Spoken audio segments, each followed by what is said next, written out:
Okay, the recording has been started just a little bit earlier than the beginning. So I think I can introduce, not to waste our time. I will share our today's agenda.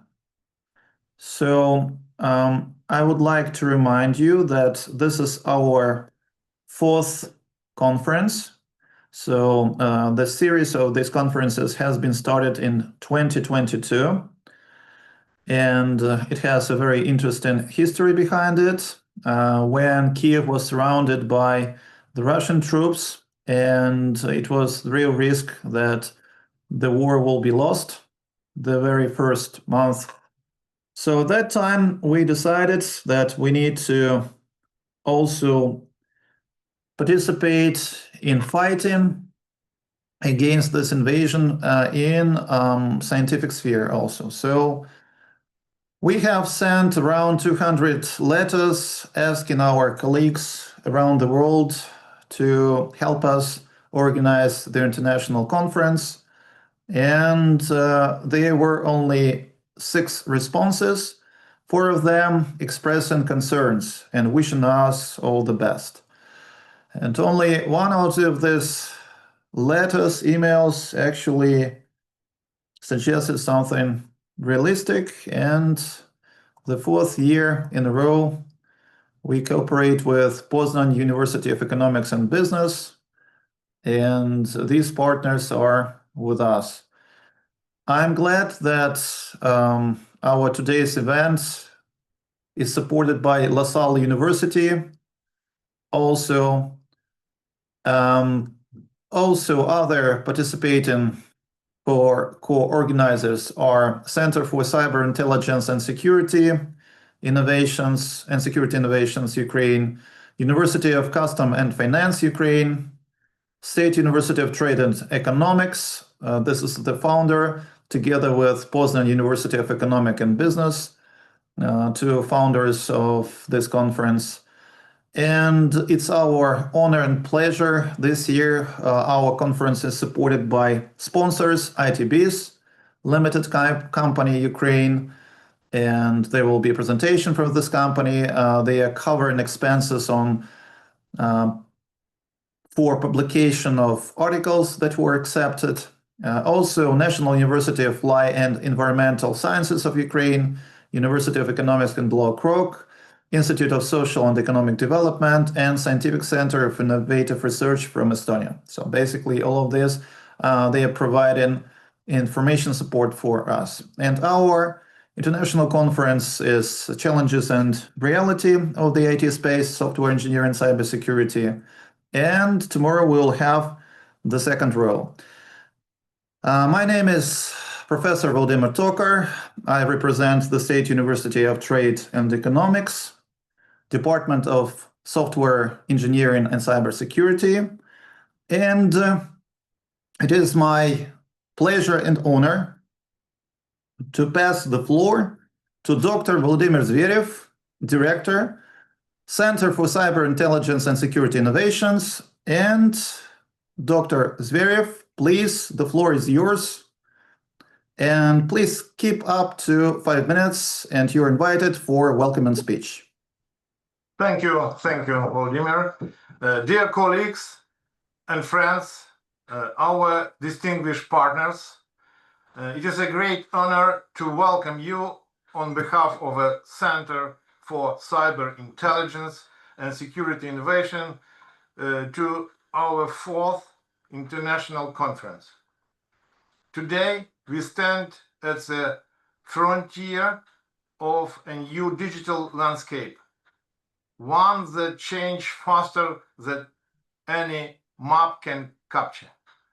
Old roads disappear, new threats rise suddenly, and the only constant is change itself. Cyber threats, geographical tension, and information warfare are no longer just technical problems. They are challenges to our collective security, our resilience, and our shared future. So the real question is, How do we not only survive, but build new, stronger parts through this complexity? The answer lies not only in technology, but in how we think. We must stay open, curious, and driven by innovation. That means being brave enough to change, creative enough to experiment, to always keep that thirst for knowledge alive. Because that thirst, the hunger to learn, to create, to build, is what drives us forward. This conference is there that energy comes alive. Here, we don't just talk about problems. We work together to find solutions. And one of our most powerful tools is artificial intelligence, our tireless research partner that helps us build faster, smarter, and safer. AI will not replace us, the human architect of progress, but with it, we can design a safer and more connected future. So let's learn together, share ideas, and inspire each other. Let this conference be a spark, a bridge between knowledge, innovation, and action. Thank you for being here. Let's begin. Yes, thank you very much, Dr. Zverev. It was a wonderful speech, very insightful and inspiring. And it's my pleasure and honor to pass the floor to our also co-organizer. Let me share the screen so that you can see also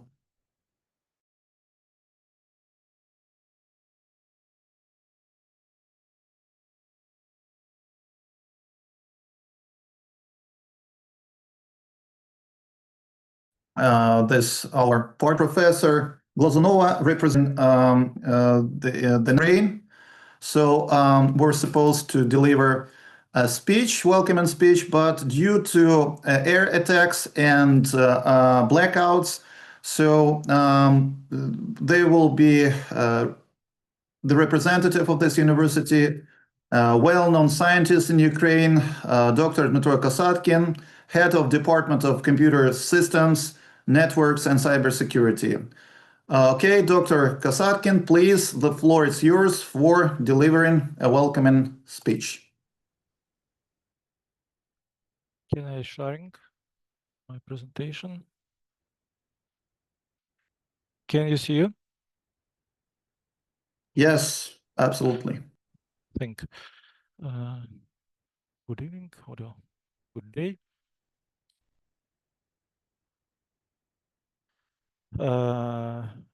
It's a great pleasure to open this conference, a conference of like-minded people, a conference of progress and peace. Today's environment, when digital and technology determine the security, development, and sustainability of societies, research of the in the field of software and computer engineering and cybersecurity becomes the key of the future. Where innovation is combined with reliable protection of data and the people. I would like to say a few words about our university, faculty, and department. The National University of Life and Environmental Science is a leading institution of higher education in Ukraine. Its history dates back to the agricultural department, which was opened on 30th September 1898 at the Kyiv Polytechnic Institute and transformed into the agricultural faculty in 1919. On the basis of this faculty, in 1922, the Kyiv Agricultural Institute was established within the structure of Kyiv Polytechnic Institute, which since 1923 has become an independent higher education institution. Currently, National University of Life and Environmental Science of Ukraine hitch over the 126-year history of the university science has trained hundreds of thousands of production specialists, docents, famous Ukrainian politician, and public figures. Hundreds of scientists, teachers, heads of enterprise, organization, and institution. Who are the people who are the pride of university and the entry states? Sorry. In 20-25 years, the education process and scientific and research activities in university are provided by 3 educational and scientific institutes, 30 including the Faculty of Information Technology, our faculty, also the Department of Military Training, 11 regional education institution, separate structural division of the knowledge of Ukraine, 4 education and research farms, and 6 scientific and research institutions. Today, the university has strong teaching staff, 1,372 scientific and pedagogical works, 319 doctors of science, professor, 832 candidates of science, SSH professor participate in the educational process. University has more 33,269 students, 80,638 and which are the nullists of Ukraine, including 920 postgraduate students. About the faculty. The Faculty of Information Technology is the Jugend, youngest, but over the 15 years of its experience, it has become of the largest faculty in terms of the numbers of students receiving education at the university. 15 years ago, the faculty admitted one group of students in the computer science and economics cybernetics major at the bachelor's level. Now, the faculty annually enrolls 15-16 groups of students in 6 bachelor's majors and 7 master's degree programs, which is more than 1,000 students annually. The faculty also has a postgraduate program. After completing the master's degree, students have the opportunity to engage in scientific work and receive a PhD in IT sciences. We shall thank the hard work and enthusiasm in the first dean of the IT faculty is now the vice rector for scientific and pedagogical work and digital transformation, Olena Glazunova. Thank you. Also, a few words about my department. The departments of computer system, network, and cybersecurity has been leading its history since September 1965, when the Department of Economic and Mathematical Methods and Computer was founded. Then it was renamed to the Department of Computing and Informatics in 1979. Currently, the department employed 24 scientific and pedagogical works, postgraduate students and support staff, 7 professors, doctor of science, 16 associate professor, 1 doctor of science, and 15 candidates of science, also 2 senior lecturer, 6 postgraduate students, 3 aushina, and senior laboratory assistants. Main areas of scientific research: development of theoretical foundation and technology for operation of computer system and networks of all level and purpose, creation of cybersecurity system, models, methods, and tools for building interactive geoinformatic complexes for precision agriculture, development of real-time database and knowledge bases, creation of computer information protection systems, development of technical computer tools, application software, package, and automated special purpose system. Material base. Thanks to fruitful cooperation with IT companies, the faculty and department improve the practical training of students during laboratory classes. This year, example, the ITB's company provided network equipment for the creation a new fiber optic technology laboratory worth more 1 million 3 million hryvnia in Ukrainian. In turn, ITBs has the opportunity to control the education process of training, principally those specialists who are needed to a modern job market. Company representative have opportunity to conduct open lecture or conduct practical classes for students and influence the selected component of the initial training plans to specialists. Also, this year, the department attracted sponsorship fund the amount of more than 800,000 hryvnia in the form of robotic equipment for opening. Can you see of this slide photo from our laboratory?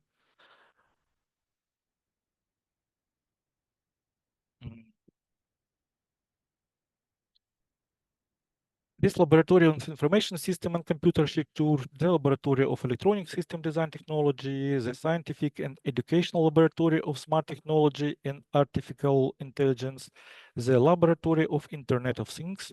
In cooperation with Cisco Education Department, we have a network technology laboratory. I apologize, Dr. Kasatkin. Could you please round up a little bit? And in conclusion, I would like to express to graduate to organization and was that conference will become a platform dutiful discussion, great ideas. Together to innovation and victories. Okay, thank you very much. Yeah, thank you very much for such a, let's say, informative presentation about your university. It's our pleasure to have you together delivering this speech. And it's my pleasure and honor to pass the floor to the representative of our sponsor, ITB's LLC, Mr. Mykola Bliznyuk, Cybersecurity Officer, Information Security Department. Mr. Bliznyuk, are you here? Could you please? The floor is passed to you. Thank you for the presentation of myself. Hello to the participants and guests of the 4th International Scientific Conference. It's actually great to be here, to see so many people. It's something about 200 people now. And it's beautiful that so many people care about technology and cybersecurity. Today I'm speaking on behalf of system integrator ITB's LLC, and I just want to say how glad we are to support this conference. And for us, it's even just a formal event. It's a chance to meet some people who face the same challenges like we do, but just from the different perspective, from different sides. Actually, when you work in IT for long enough, you realize how fast everything changes. And sometimes you blink and there's already a new standard or new threat or new best practice that you have to keep up with. But something still the same, like need of cooperation, need of connection, and the most important, the trust between people who build technology and the people who use it. And the most important is people who protect it. And looking for the topics of this conference, like AI, neural networks, digital ecosystems, I thought this really shows where we are as a industry now. And the security isn't just an add-on anymore. It's not something you can install at the end of the project. It's something you build in from the very beginning. And actually, it's a big shift to the left, as it said, in CI/CD process. Not only technical, but actually cultural. It changes how the teams work, how companies think, and even how universities teach. And one thing that I really like about this conference, it's actually the mix of people, because we have professors, researchers, engineers, and business representatives all in one room under one roof. And it's rare actually, because often these worlds like run in parallel, because the academy busy with the theory, business is busy with deadlines, and the students are trying to make sense of both.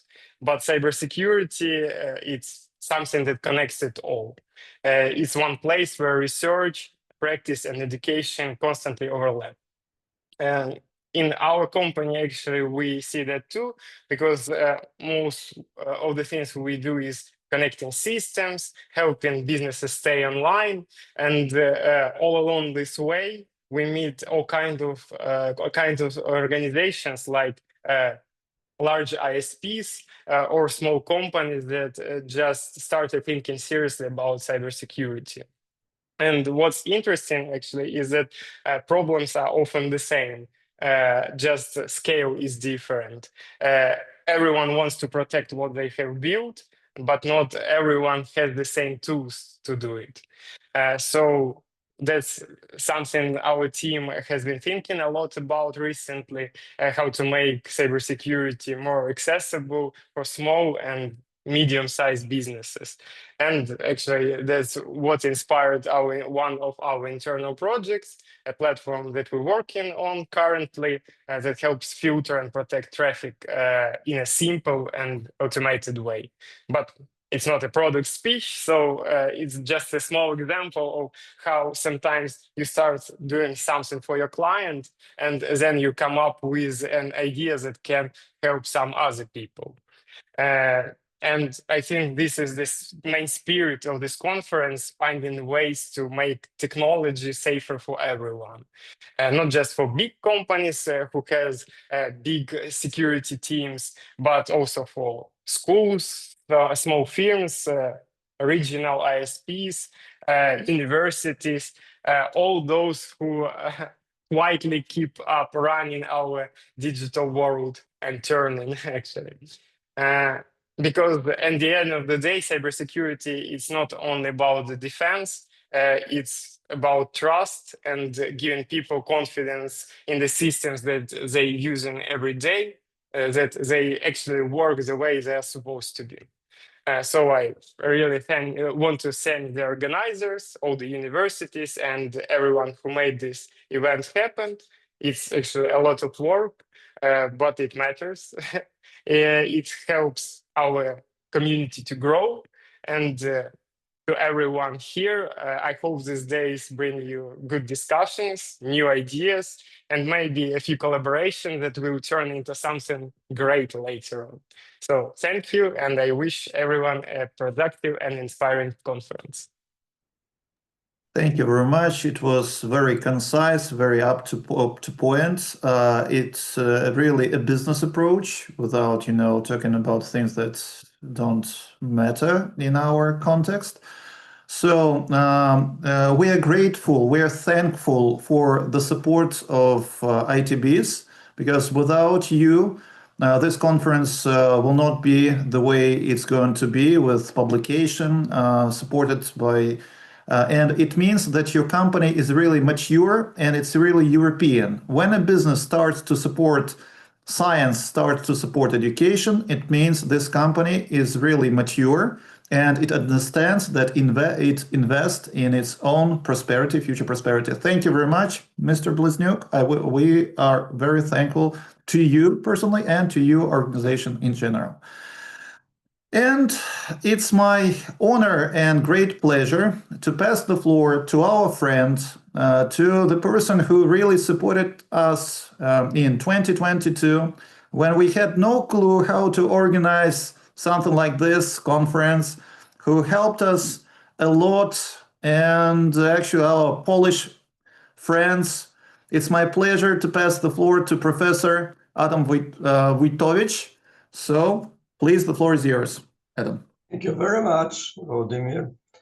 Dear colleagues, dear friends, when Professor Vladimir Tokar reached out to contact our university to 2022, just a few weeks after the beginning of the full-scale invasion, like he said, with the request to help organizing the software engineering and cybersecurity conference, it was no-brainer for us. It was obvious and natural to get involved in this initiative and not to pass by indifferently.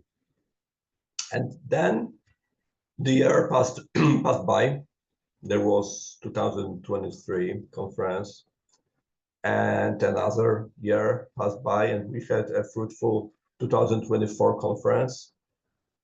And now it is 2025, and we have the 4th edition.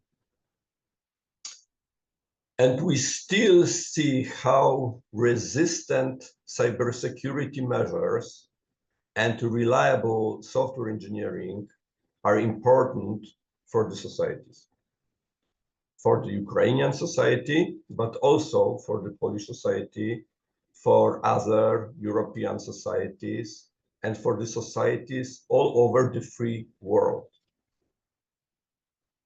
Cyber attacks are more and more threatening, not only because the cyber war conditions, but also because meanwhile a few new technologies got commonly deployed. One of them is AI-based software.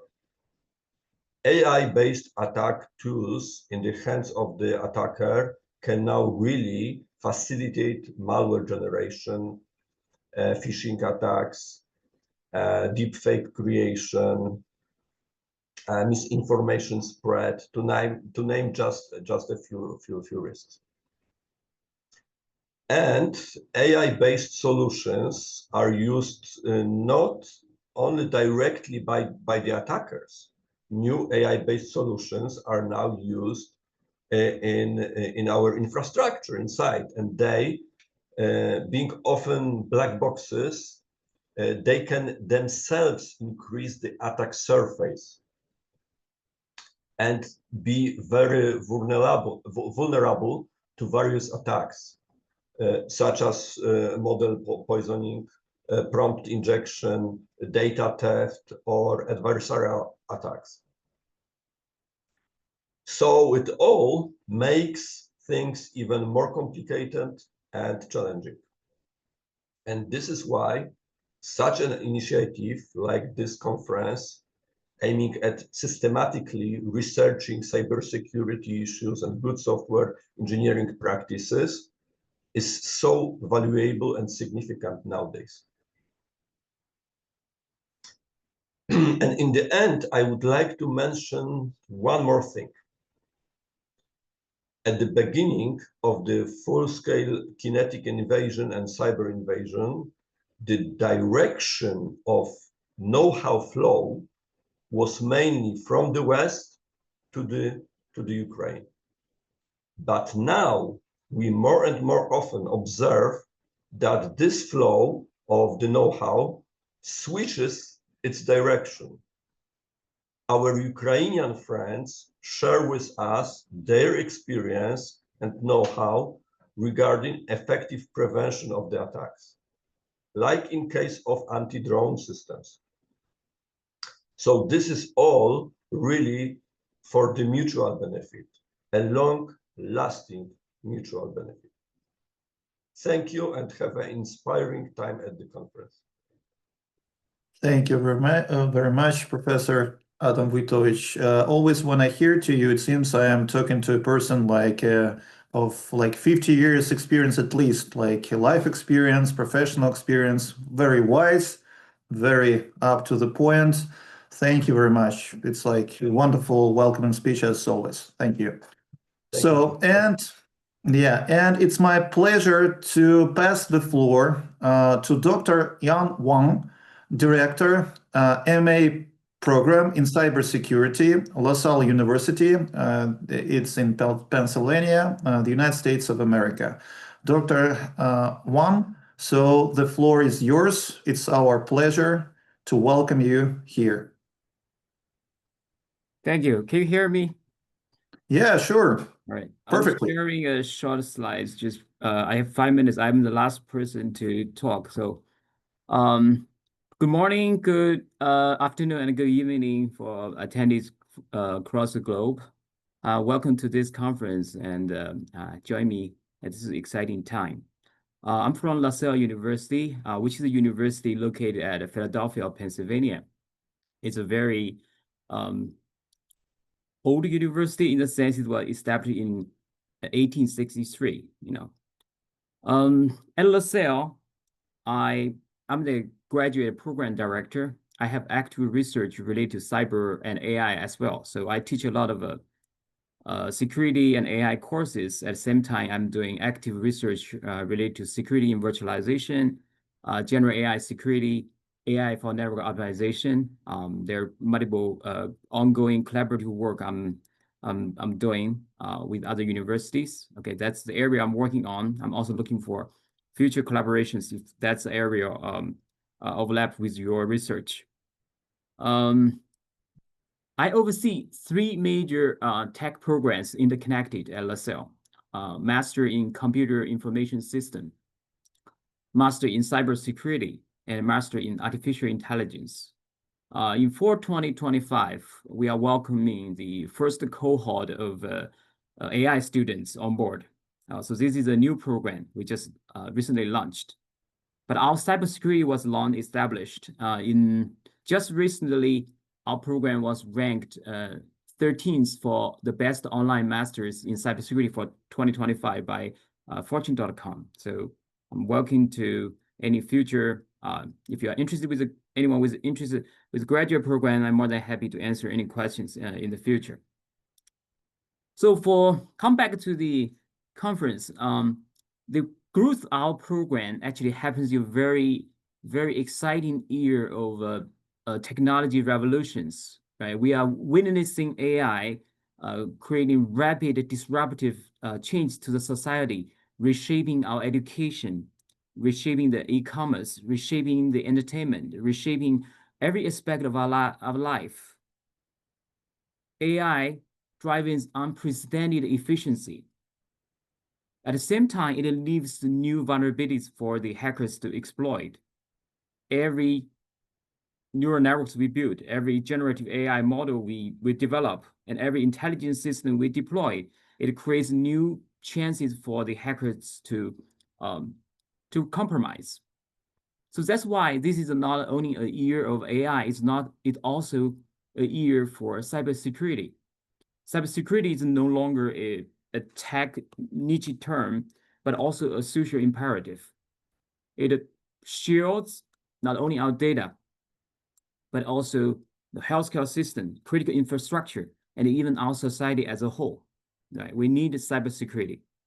And today we gather here with expertise from software engineering, artificial intelligence, and cybersecurity, of course, right? That represented a group of effort with the hope to stay ahead of the large-scale digital crisis that happens every day and often at a very large scale now. I look at the agenda for the next 2 days. I'm very excited, and I'm confident this will be an excellent learning opportunity, hearing powerful insights from all the keynote talks and the presentations, and including my colleague, Dr. Mark Thomas, give multiple talks in the conference. So please take advantage of this venue to engage with the international peers, share your expertise, and build bridges between countries, between academia and industry, build the connections between different communities. I know I'm the last person, so I want to say, take a moment to thank everybody, all the attendees here, the presenters, the moderators, and especially our organizing partners from Ukraine, Poland, Estonia, and the United States. Without the joint effort, this forum won't be possible. So finally, on behalf of LaSalle University, I want to welcome you again. And I look forward to meeting most of you online or in person in the future for possible conversations and collaborations. And thank you. I'm really honored to be part of this event. Thanks. Thank you very much. It's our honor and pleasure to have you here. And definitely, if you allow us to contact you with some ideas of future cooperation, we have a successful experience with your colleague, Dr. Thomas, and he can share with you that it's wonderful to work with Ukrainians. We are easygoing and very professional. So I think we'll have a lot of wonderful future projects together. Thank you very much. Sure, definitely. Okay, and so let's return to our agenda. Dr. Wang, could you please stop sharing? So, Yeah. okay, thank you very much. I really appreciate it. So, is here Mr. Vladislav Martynenko? So, are you here? So let me check whether he is present today. Let me check. If not, then we'll pass to another presenter, because right now we have blackouts in Ukraine, so could be anything may be possible. So I don't see him. Probably I will contact him. Maybe he will appear. So I would ask let me check, Dr. Prokopovich Tkachenko to prepare I understand that it will be video. So Dr. Zverev, how it will be? So just to prepare the audience. Dr. Zverev, it will be what? Recording or what? So sorry. Do we have? Okay. Sorry. Go ahead, please. He's present. He is present. But I call him. Mm-hmm. Could you please, because we have like a little bit again. While we're waiting for our presenters, let me introduce the State University of Trade and Economics as one of one of the founders. So our university was founded in 1946. So next year it will be 80 years after the foundation. The State University of Trade and Economics has over 60 computer laboratories, a smart library, cyber, a lot of like cyber spot zone, also cybersecurity room where we can actually prepare future experts in cybersecurity and software engineering also. We have strong connection with Ukrainian armed forces, with the cyber police of Ukraine, other, let's say, military organizations. So our university has the experience of launching and successful implementation of a lot of, let's say, bilateral international projects. Therefore, we'll be glad to cooperate with any interested parties. So, do we have already Prokopovich, Dr. Zverev? So do we have him? Her, sorry. Okay. Я можу скинути посилання заздалегідь записану його промову. You can just put it on. That's all. Don't send this. Will it be possible to present it, or it will be what? Sorry, I'm not just getting. Is it possible to show it and everyone will hear it? Send for you. It's possible? So I can share it with everyone and everyone will hear it. Yeah. So am I right? So Okay. in the chat, could you please send it Chat. in the Okay. chat? So in the group chat, there's the presentation. While I will call another presenter. So as you can see, it's online and everything may happen. Okay, I sent.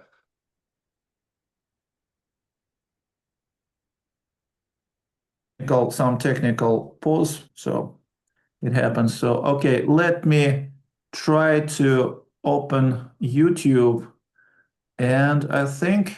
Dear colleagues, dear friends, good on. Okay, the presentation is in the chat, but will I be able to hear it?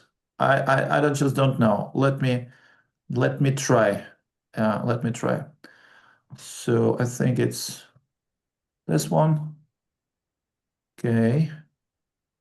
Do you see it? So can you hear it or not? First of all, let me express my sincere gratitude to the organizers. Yes, we hear it. To speak at this important event and to present the results of our joint research conducted by the University of Customs and Finance, the State University of Trade and Economics, and the Institute of Software Systems of the National Academy of Sciences of Ukraine.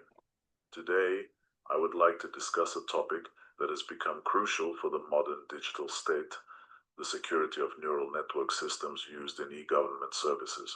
Neural networks are increasingly applied in public digital platforms to perform biometric identification, document recognition, citizen request analysis, fraud detection, and adaptive interaction with users.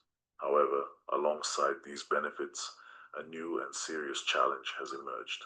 Until recently, such models were deployed mainly on secure server infrastructures under the supervision of specialists. Now, they are increasingly located on client-side devices, smartphones, laptops, and tablets, directly interacting with citizens. This shift dramatically expands the attack surface.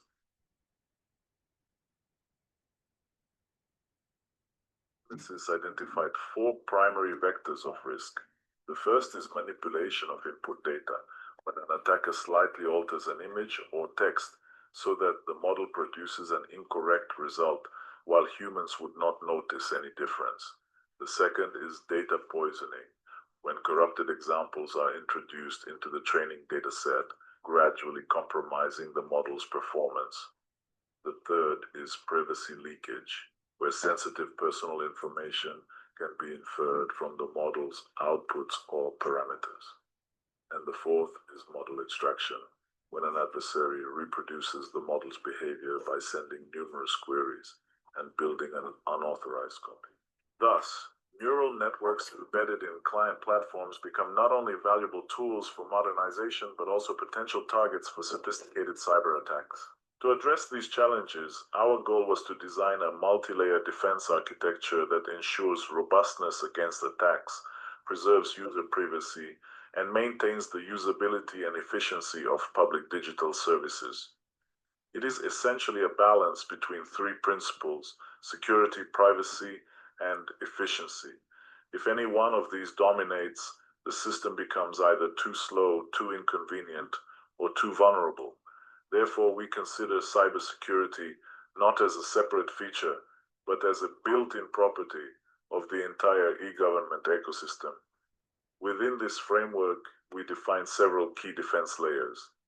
The first layer establishes device trust, ensuring that the operating system and hardware are verified and uncompromised before the neural model begins operation.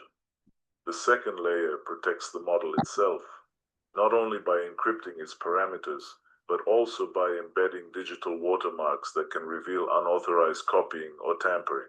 The third layer focuses on input sanitization, filtering out noisy, distorted, or adversarial data before it reaches the model. The fourth layer provides robust inference achieved through special training techniques that make the model stable even when inputs are slightly modified.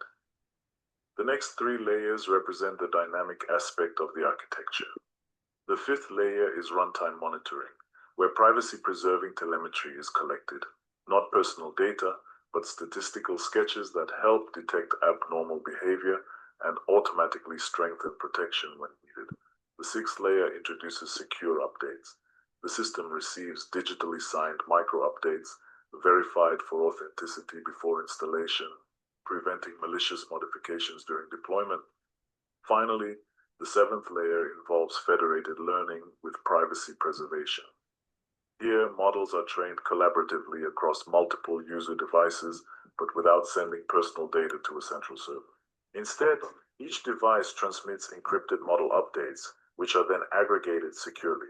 This allows continuous improvement of public AI systems without compromising citizens' privacy.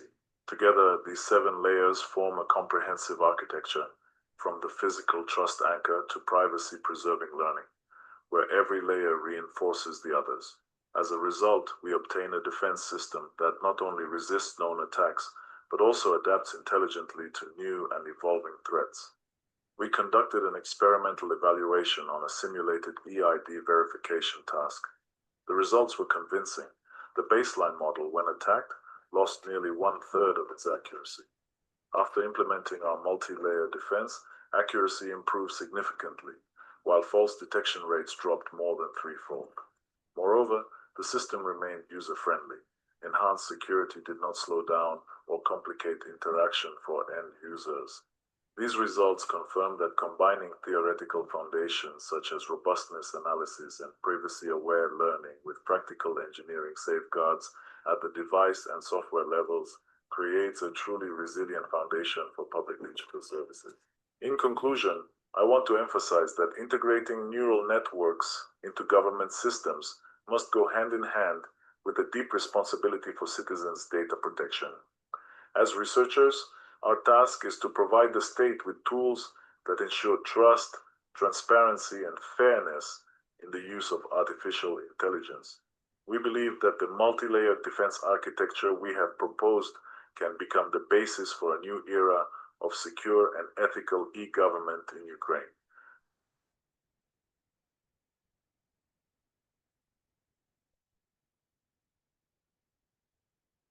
Thank you very much for your attention, country. Okay, let me, sorry. So, okay, can you hear me? I am back. I believe I'm back. So we see Dr. Prokopovich Tkachenko. Thank you very much for your wonderful speech. Could you please, I have several questions for you, if you allow me. So the first question, are you a real person or you are an artificial intelligence, some deep fake? Could you prove that you're a real human somehow? Hello? Doctor? Okay, disappeared. Can you hear me? Dr. Prokopovich Tkachenko, can you hear me or not? So sorry. No, dear colleagues, research and students, we are delighted to welcome to the scientific conference dedicated to the pressing issue of cybersecurity, digital resilience, and the protection of Ukraine information space. In today's rapidly evolving technological world, ensuring the security of digital systems has become not only a technical challenge, but also a strategic priority of all governments, business, and educational institutes. Your research, innovation ideas, and practical developments make an invaluable contribution to strengthening national cyber resilience, training the next generation of professionals, and safeguarding of digital sovereignty. I wish you fruitful discussion, inspiring presentation, and new collaboration. May every report and exchange of ideas bring you one step closer to a safer, smarter, and more resilient digital future. with respect the organization's committee, the scientific conference on cybersecurity. Thanks. Okay, thank you very much. There will be no questions answer session. Okay, anyway, it was great. We can see what technology can do to us. We watched YouTube. We see a person in the street somewhere. I think in Kyiv. Okay, so I've got the information from Vladislav Martinenko. He is not able to get here because of problems with internet due to air attacks and blackouts. It could happen. Okay, thank you very much. And the floor is passed to, let's move further. Okay, Dr. Volodymyr Zverev, Associate Professor, Department of Software Engineering and Cybersecurity, State University of Trade and Economics, together with Igor Kazachenko, Head of the Department of the State Cyber Defense Center of the State Service for Special Communications and Information Protection of Ukraine, and Valery Bushkov, State University of Trade and Economics, Ukraine. So the presentation is ensuring the security of neural network applications in public digital service platforms. Okay, Dr. Zverev, the floor is yours, and you're welcome to deliver your presentation. Okay, go ahead, please. My colleague Valery Bushkov presentation this material. Okay.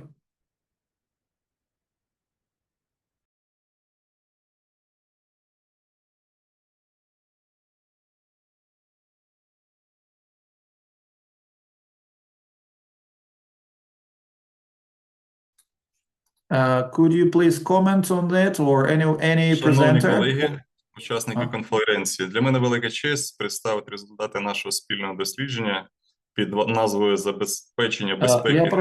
Я прошу вибачення, ви будете доповідати українською, тому що конференція англійською мовою. Да? Ви українською Презентація буде англійською, а доповідати буду українською. Тоді, будь ласка, робіть паузи, щоб я робив синхронний переклад. Не всі володіють українською. Добре? Якісь паузи робіть. Добре, давайте тоді так. Добре. Давайте по черзі якусь.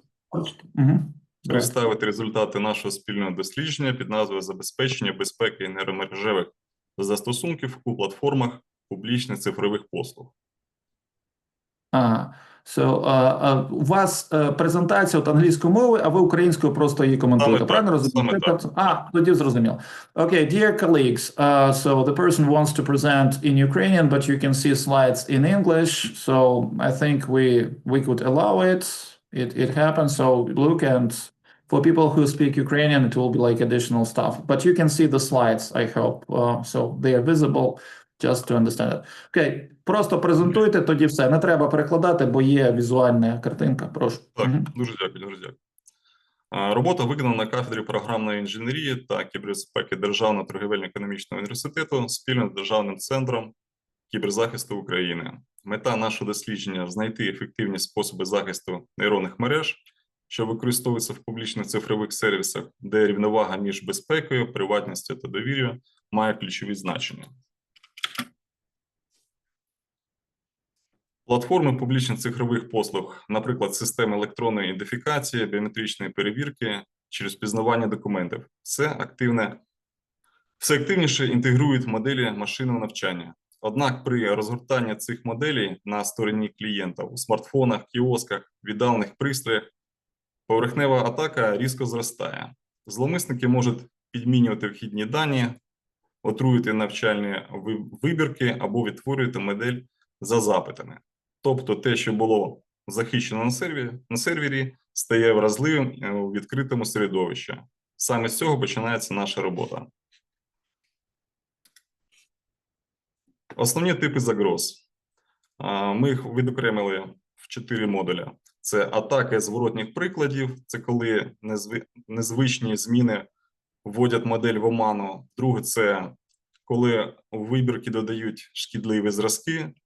Третє – це витік приватної інформації, що проявляється через атаки типу Member Chip Interface або Model Inversion. Четверте – це екстракція моделі, коли зловмисник відтворює межі прийняття рішень через численні запити. Завдання – створити компактну, багаторівну систему захисту, яка поєднує стійкість, конфіденційність і зручність використання. Попередні дослідження показали, що нейронні мережі дуже крихкі у ворожих середовищах. Методи на кшталт PGD, навчання, регуляризація Tridents або випадкового зглажування підвищує стійкість, але не враховують одночасно отруєння даних, витік моделі та приватність. Наше рішення до того ж майже не існує підходів, адаптованих саме для платформ державних електронних послуг, де на кону державні довіра громадян до дотримання регулярних вимог. З цього всього ми бачимо таке рішення. Потрібно створити єдину архітектуру захисту в глибину.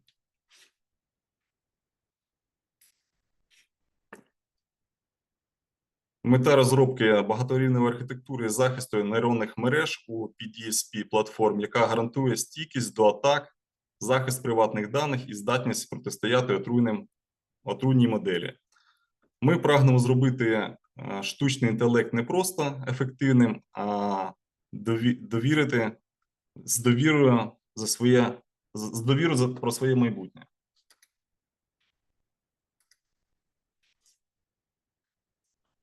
Нам була запропонована архітектура, включає декілька рівнів. На першому рівні це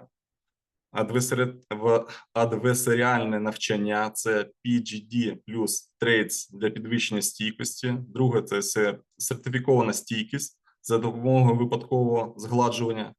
Третє – це захист від отруєних даних через дворівневу оптимізацію з виявленням аномалій.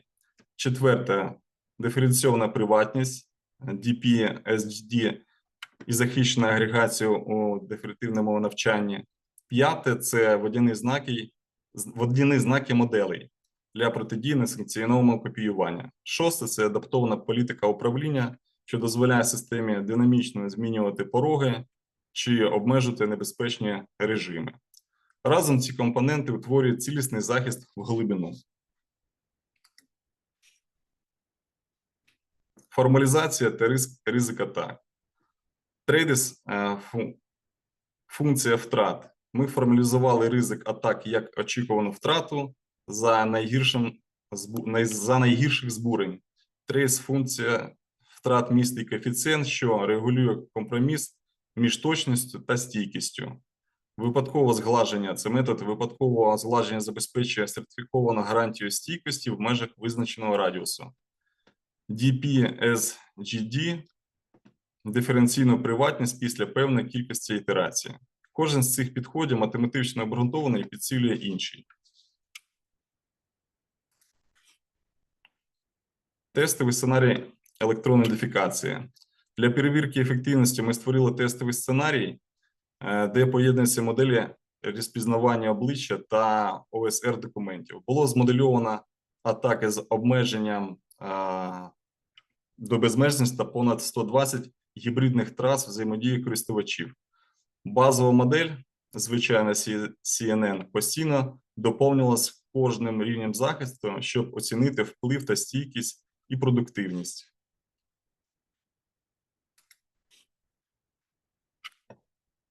Порівняння ефективності захисту. Без захисту ми отримали CNN менше, ніж 0,62 робастосної точності та 0,78 аурус.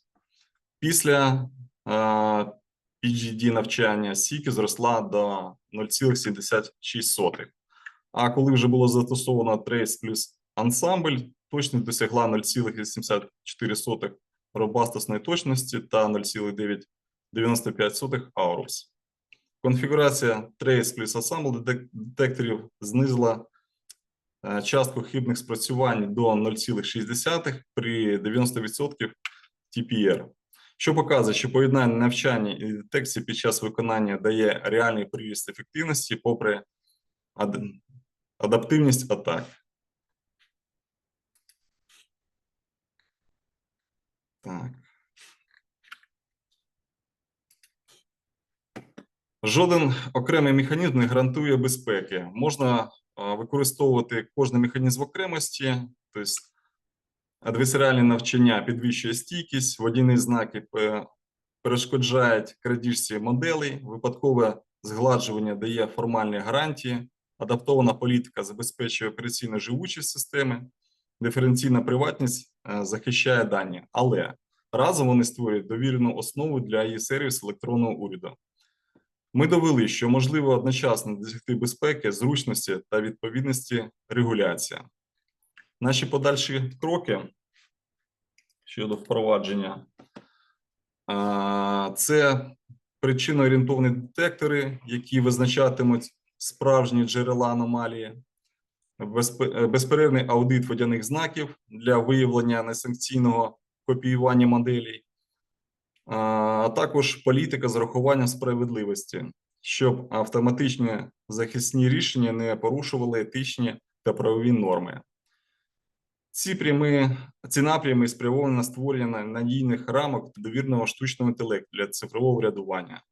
Підсумовуючи, захист нейромереж у публічних цифрових платформах – це не лише технічна задача, а й суспільна відповідальність. Наш обов'язок забезпечити, щоб алгоритми, які обслуговують громадян, були стійкими, безпечними та справедливими. Дякую за увагу. Окей, дякуємо. Все-таки вас попрошу відповісти на деякі питання. Можливо, я почну і буду. I will translate to the audience the question. So firstly, it will be in Ukrainian because the speaker prefers Ukrainian due to his situation. Таке питання. Скажіть, будь ласка, чи існують аналоги того рішення, яке ви пропонуєте? Скільки коштує запровадження ваших пропозицій? Якщо можна, в доларах США, щоб було зрозуміло, я думаю, всі розуміють, рахують, орієнтовна вартість. І наскільки це, в чому перевага вашого рішення у порівнянні з існуючими аналогами? Зараз я перекладу англійською, і потім, як ви відповідаєте, короткими такими речами, щоб я міг там перекласти, і попросимо доктора Звєрєва там нам допомагати, якщо буде неточна термінологія з мого боку. Добре, домовилися? Зрозуміло. Okay, my question is as follows. So, what are the competing decisions for the solution that was designed by the team? How much does this solution cost in US dollars? And compared to other solutions of the same problem, what are the advantages of the solution prepared by the team of researchers that presented this particular topic? Прошу. Так, є компанії, які пропонують окремі механізми для вирішення цих проблем. Але ми, проаналізувавши всі здобутки, які зараз є, пропозиції, які є на ринку, скажімо так, ми поєднали найкращі практики і запропонували комплексне рішення, тому воно найбільш ефективне. На секунду. Okay, there are certain products available at market. We have analyzed them, but we came to the conclusion that available products, they suggest only separate parts of the solution. After thorough analysis of what we have at our disposal at the market, we came up with a holistic approach that solves the problem like in general, not certain points of the problem. So, прошу. Дякую. З приводу вартості даного рішення, це гарне питання, але поки що я не можу повноцінно відповісти на нього, тому що не було проведено маркетингу з цього приводу, але ми займемося цим. Дякую. As far as expenses concerned, unfortunately, I'm not able to right now to give you the exact numbers because we actually haven't thought about it, but we'll definitely delve into this issue and we will take care of the marketing. So thanks for this.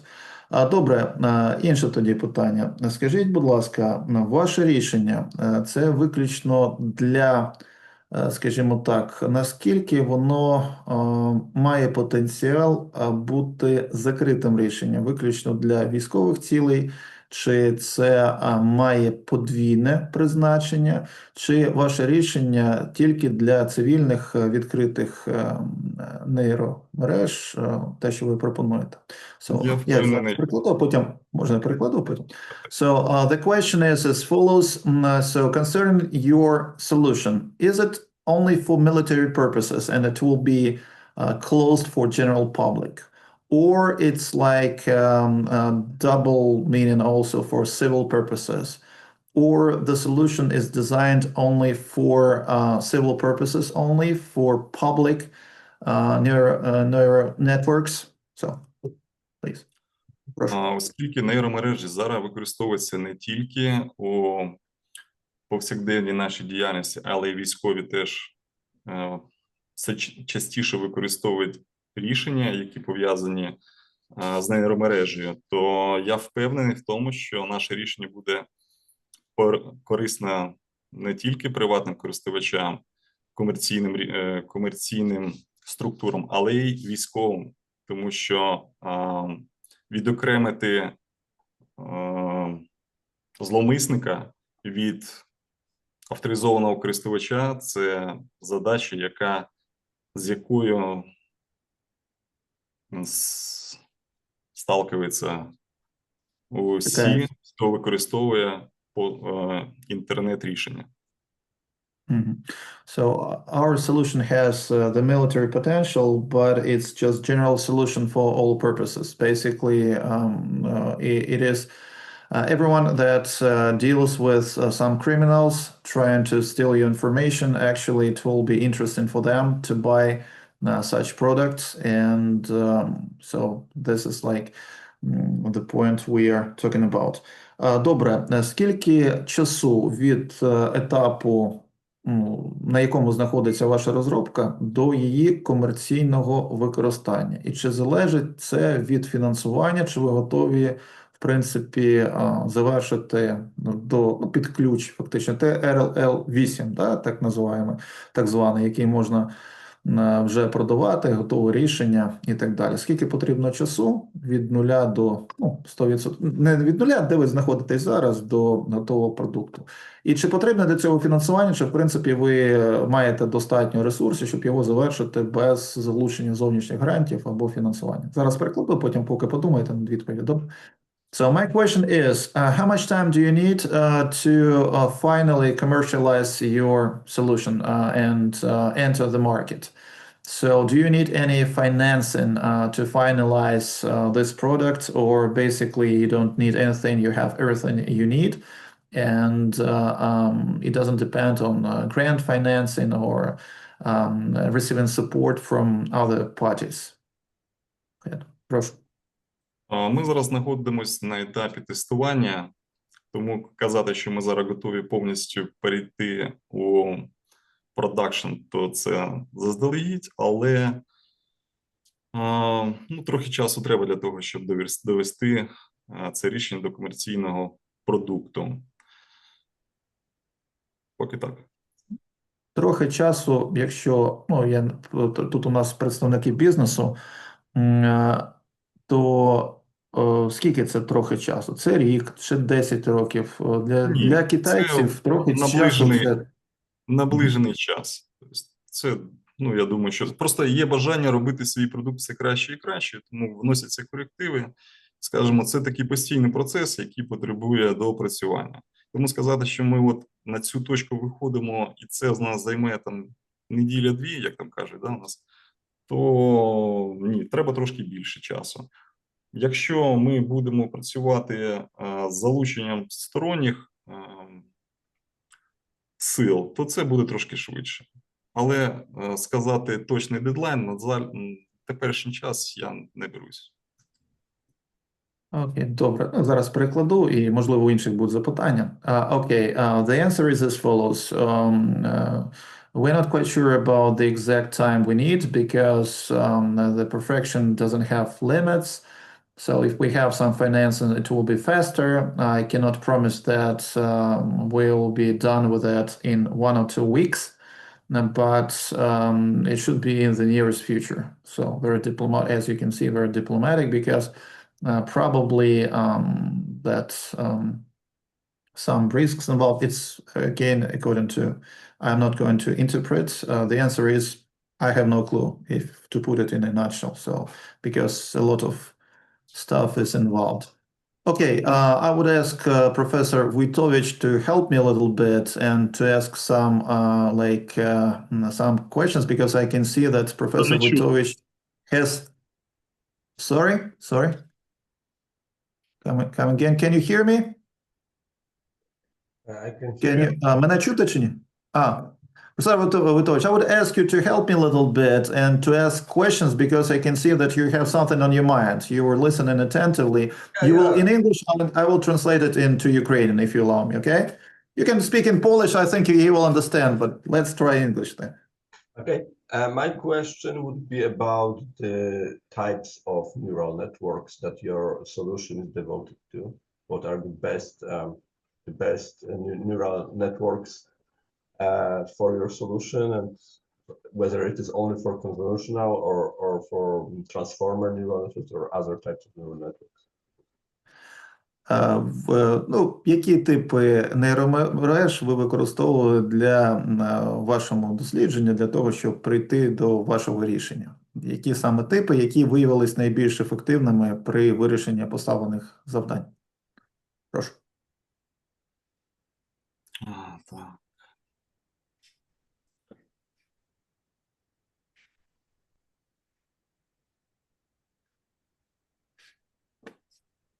Я перепрошую, чи може Володимир Павлович мені трошки допомогти в цьому питанні?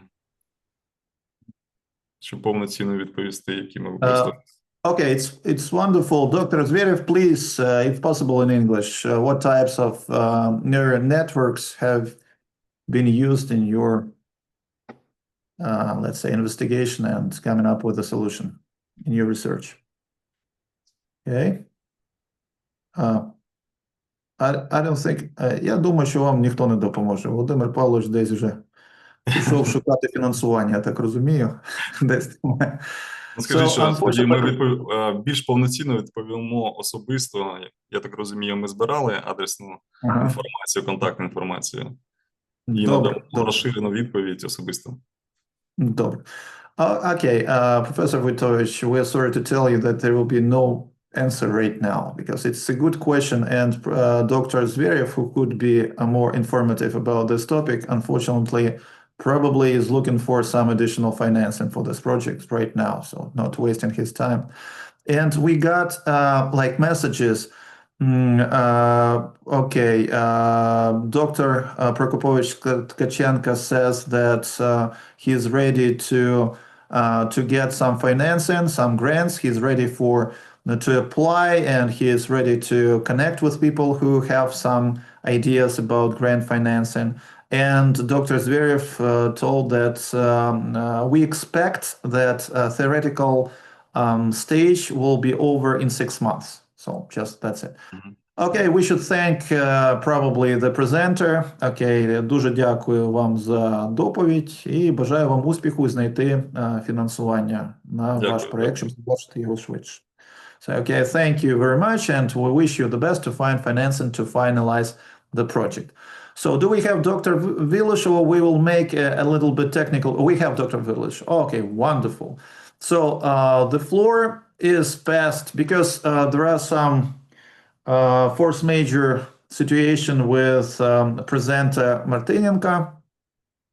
So we will continue with our wonderful friend from Poznan University of Economics and Business, also Dr. Daniel Vilush, with the presentation of application of smart contracts for multi-party authorization deployment in distributed systems. So, Dr. Vilush, the floor is yours, and it's our honor to have you here. Okay, please. Thank you for the introduction. It's also an honor for me to deliver a speech at this Nobel conference.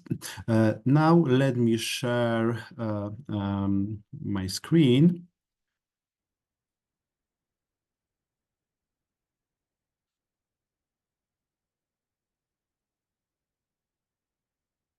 Okay, we can Okay, see. maybe not. We can see. Okay. So if that's okay, I can share this one with guides for speaker, or maybe I may also make available maybe the main screen. So maybe let me do it now. Whatever makes you happy. So okay, I think this one should be more professional one. Okay, so thank you for introduction. So I would like to introduce you to results of the research about application of smart contracts, so involving a blockchain as a layer that will enable multi-party authorization in distributed systems.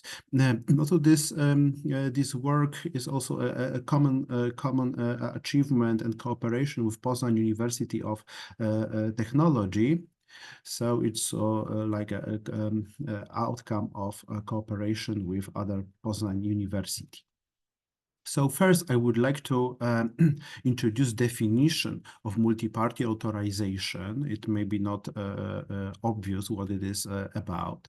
So the first part of the definition is the specification of access policies granting privileges to subjects by more than one entity. So in the standard system, the privileges are granted by one entity, like a system administrator, one company that assigns somebody who is responsible for granting privileges. In case of multi-party authorization, there is more entities involved. Entities like organizations, companies, so they may share resources, but also commonly grant privileges.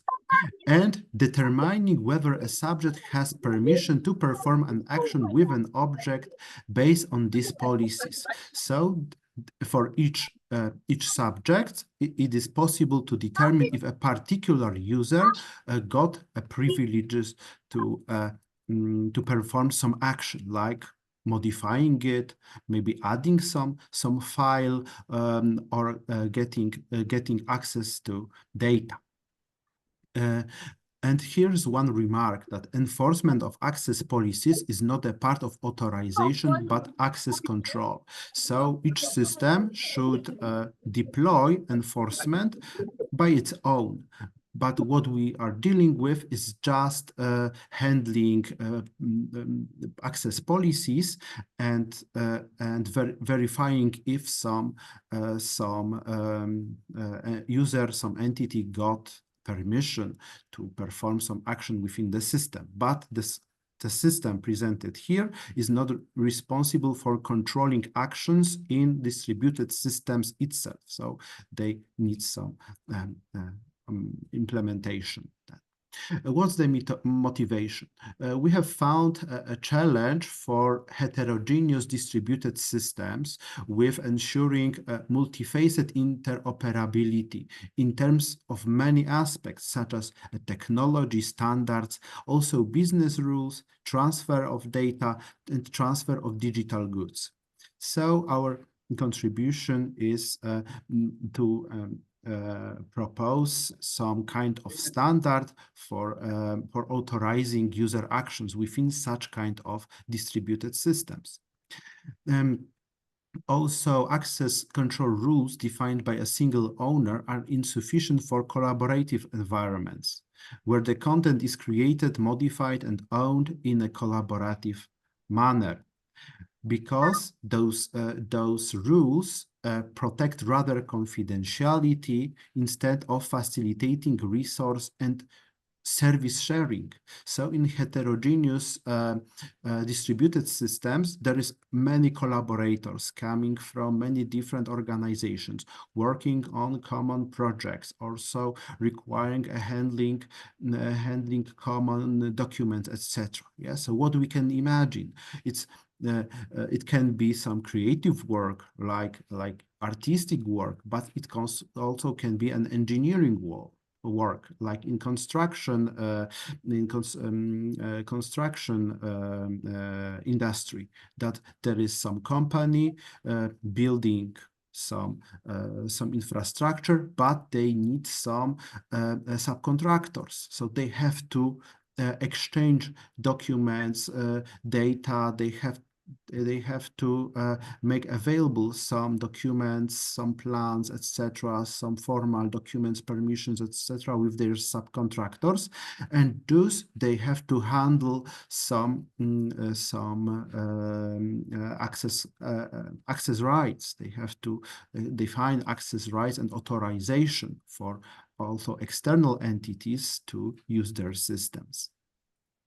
So the research aim is to propose a universal multi-party authorization method that meets the following requirements for access control in heterogeneous distributed systems. So the first requirement is wide availability. So it should be possible to use this system from any place.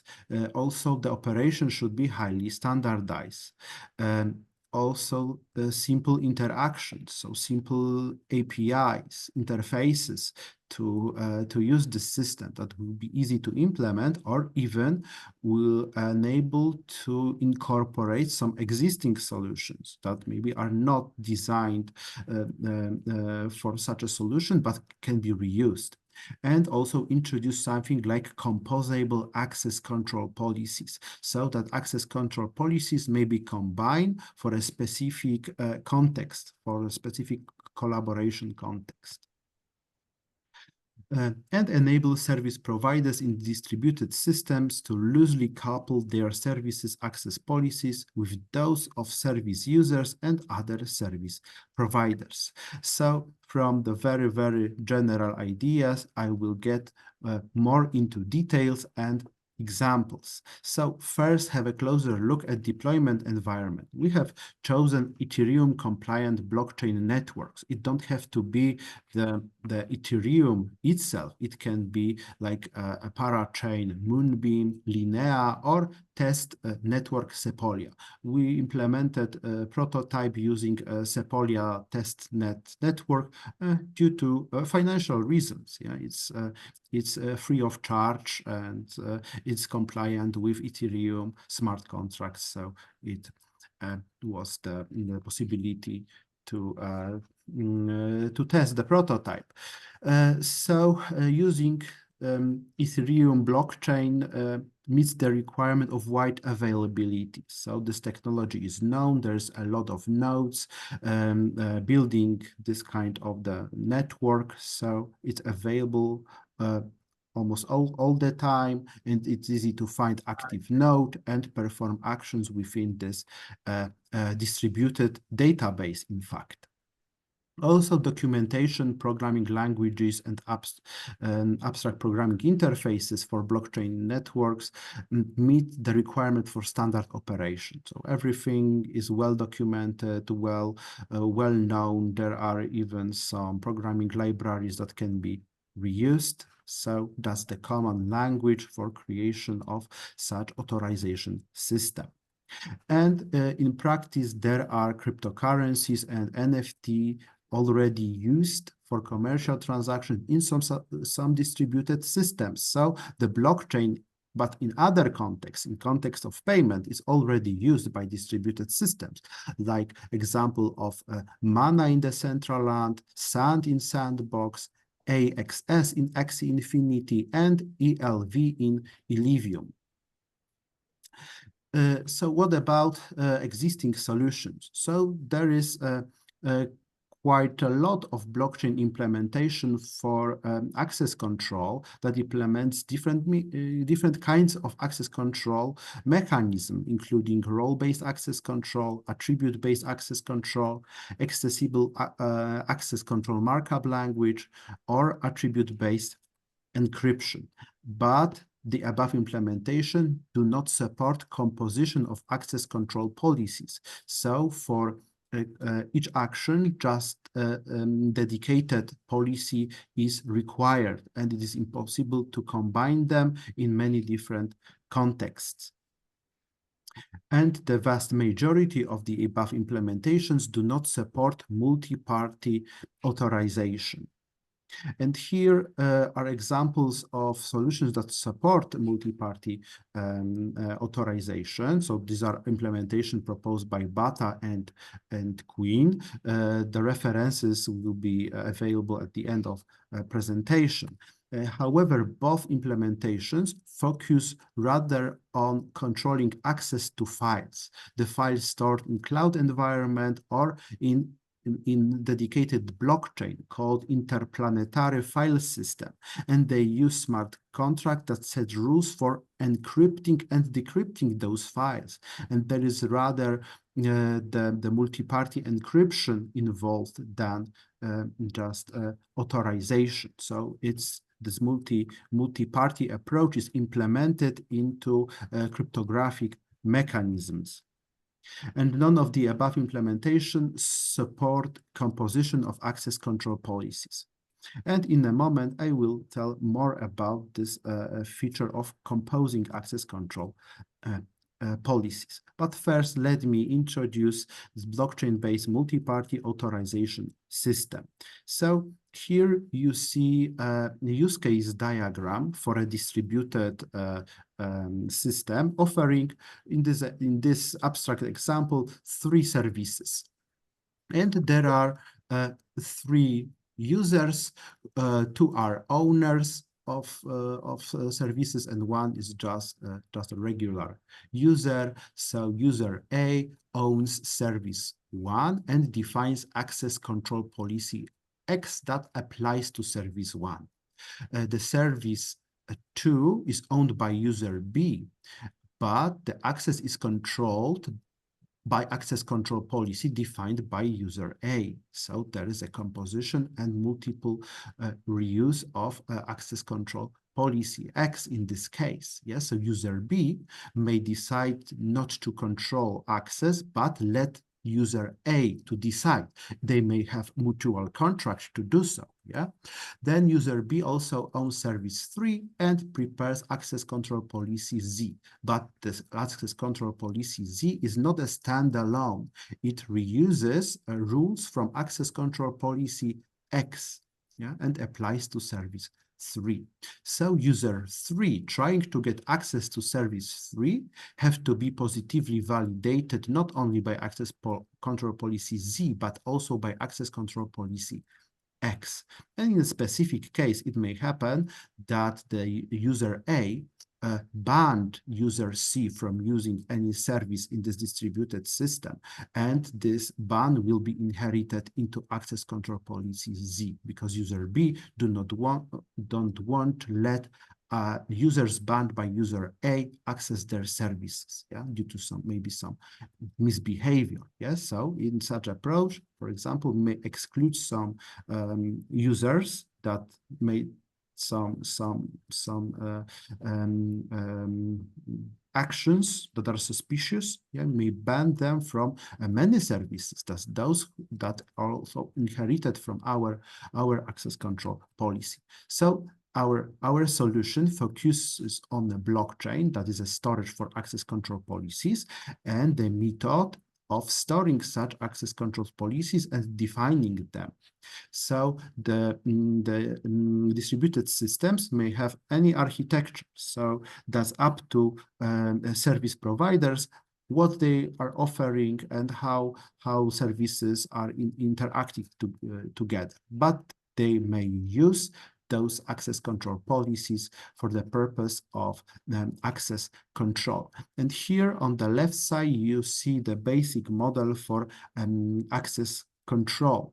When there is a subject that asks for authorization, there is enforcement function built into service of distributed system, and there is decision function, so the smart contract. So this part we are here introducing and modeling. So in this part of access control is our contribution. So authorization, deciding, so getting the response, yeah, information if some user is able to do some action within some object. Yeah, so this object is a service of distributed system. Yeah, is in this system. Yeah.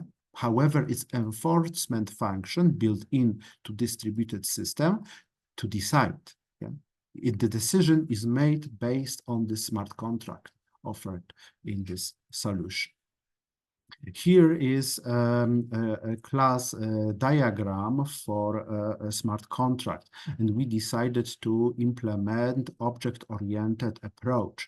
So the Solidity language and also Ethereum virtual machine supports objects, so programming objects. So if you wonder what's from the technical point of view, smart contract in Ethereum, I may clearly see that the programming object, similar, for example, to Java objects, it's the instance of some class. So we may define classes, even abstract classes, and also inheritance and reuse of them. And smart contracts in blockchain can be reused by other smart contracts. And in fact, there can be a communication between them, the reuse of data that are stored in them, and also the behavior of system may answer to the changes to parts of it, to changes made in other smart contracts. So for our basic purpose, we've got abstract class A policy that defines the basic required fields and methods. So what do we need? A name for the access policy and owner address. It's an Ethereum address associated with private key of policy owner. So it will be used to access control for this policy. So checking who is allowed to make changes in policies. Yeah?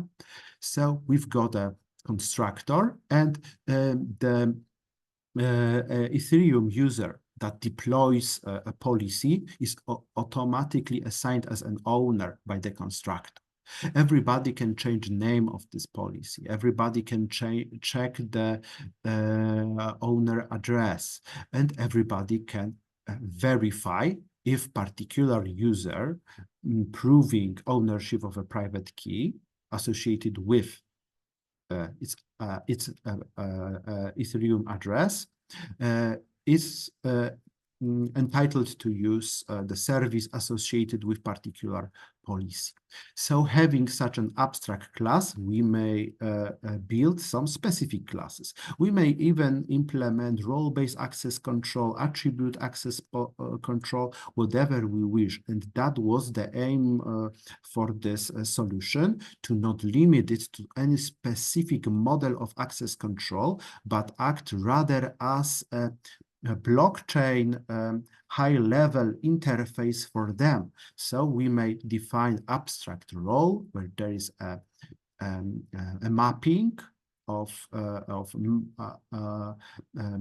two members of this role. Yes, so we may remove a member. Also, in specific implementation, there's a temporary role when we add a member for some specific time till expiration date, so for temporal purposes. And there's also a basic role, so we may add just members, and this basic role that extends a role, yeah, is used to store addresses of users that got this role. Yeah, so that's the basic implementation for a role-based access control. But the presentation is about multi-party access control. So let's focus on this class, the most complex one, which is MPA policy.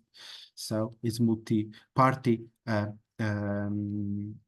authorization policy, and we've got lists. So it's a list of other policies where we may define addresses to block. Yeah, so other policies can be, for example, roles, or maybe some attributes that will exclude users from using the service. Yeah, that depends on specific implementation of access control model. There are eligible policies, so any users meeting any of these policies will got access. So as you may notice, here is the multi-party authorization policy, because there is a one owner who includes policies owned by other users, so other owners of other services within this distributed service, and enable them to enroll their users. And is telling, for example, that, okay, everybody who is enrolled to service by user A is also entitled to use my service, as I'm the user B, yeah? And that's why we can compose a complex access policy by including other policies. And also we've got multi-party authorization, because two parties have to enable, in this case, yeah, specific case, two parties have to enable access to particular service. But there are also use cases where there is three owners of 3 services, 10 services that have to mutually include policies, including particular service users to enable them using their services. Yeah, so it is also possible. Yeah, and also there are temporary multi-party authorization policies that got some expiration date. Yes, so only the policies for some specific time will be allowed to enroll users. Yeah, and if you will wonder what will happen if ineligible policies is like temporary role and expiration date comes, yeah, so the users from temporary role will be not able to use the service anymore. So owner of MPA policy don't have to worry about unenrolling users from temporary role.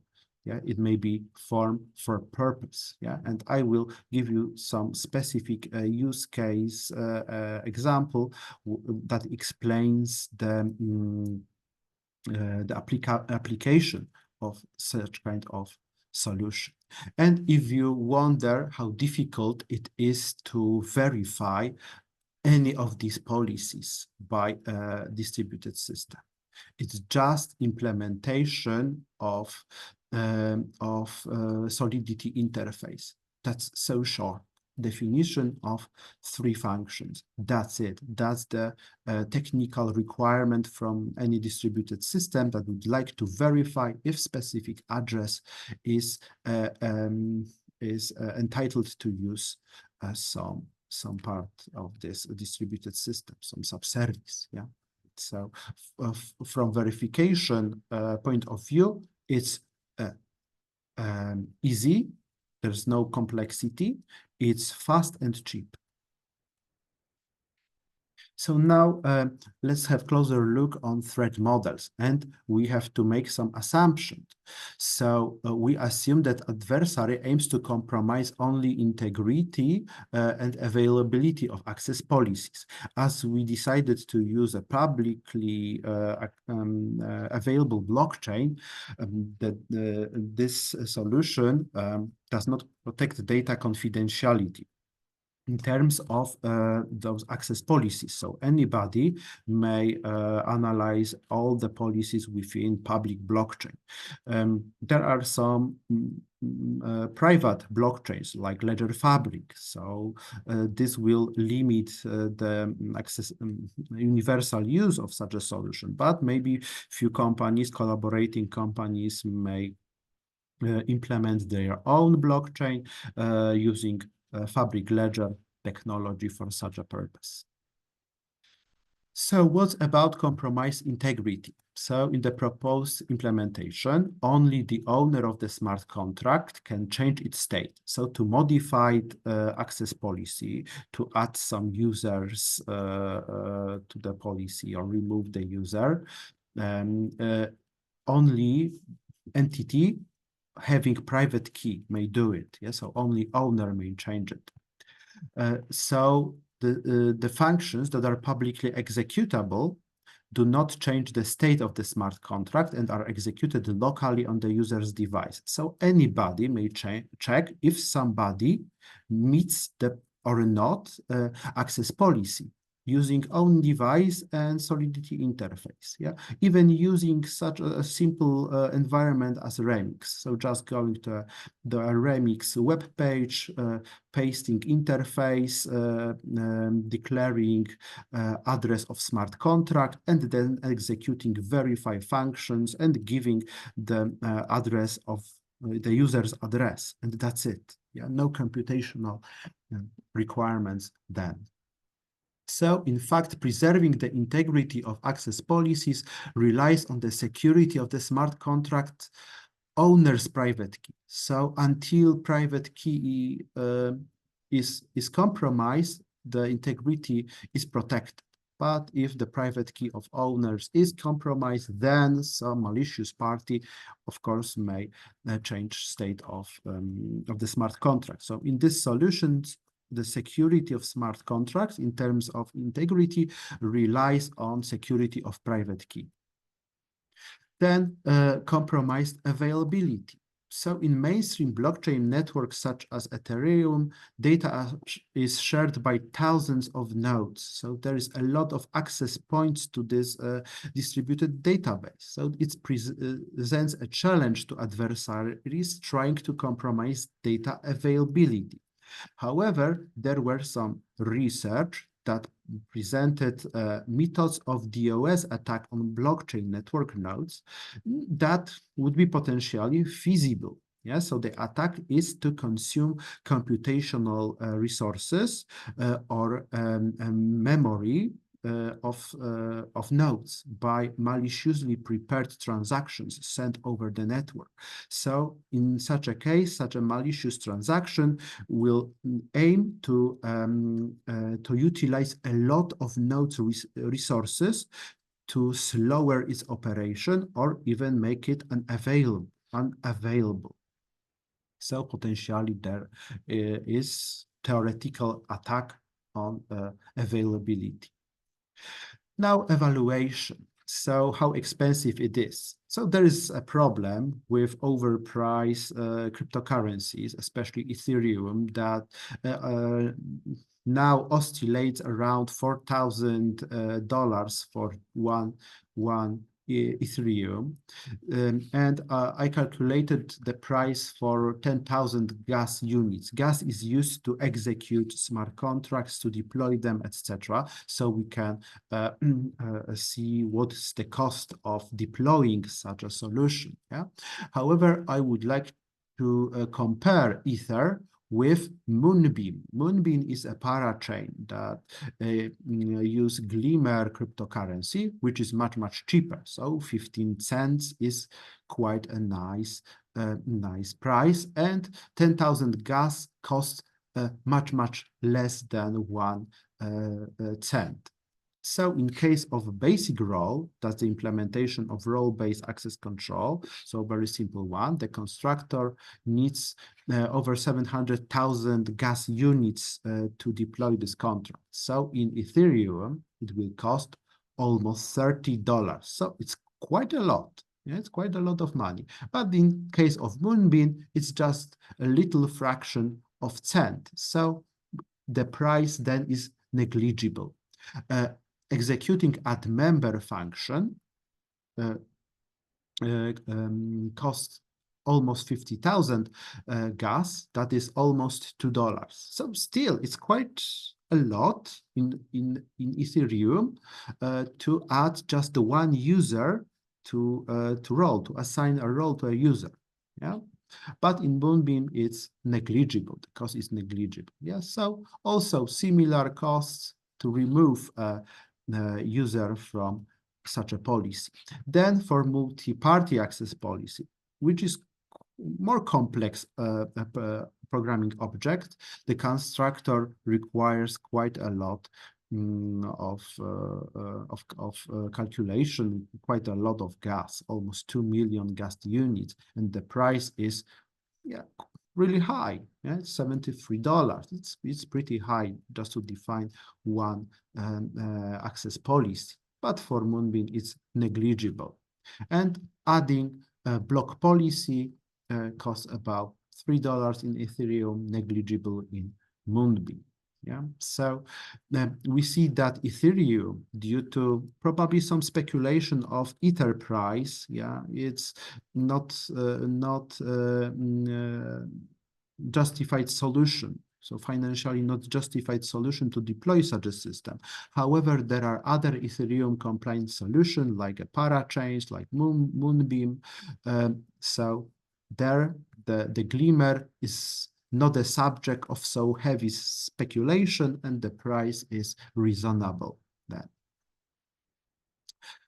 Okay, and what's the side of verifier? That's very optimistic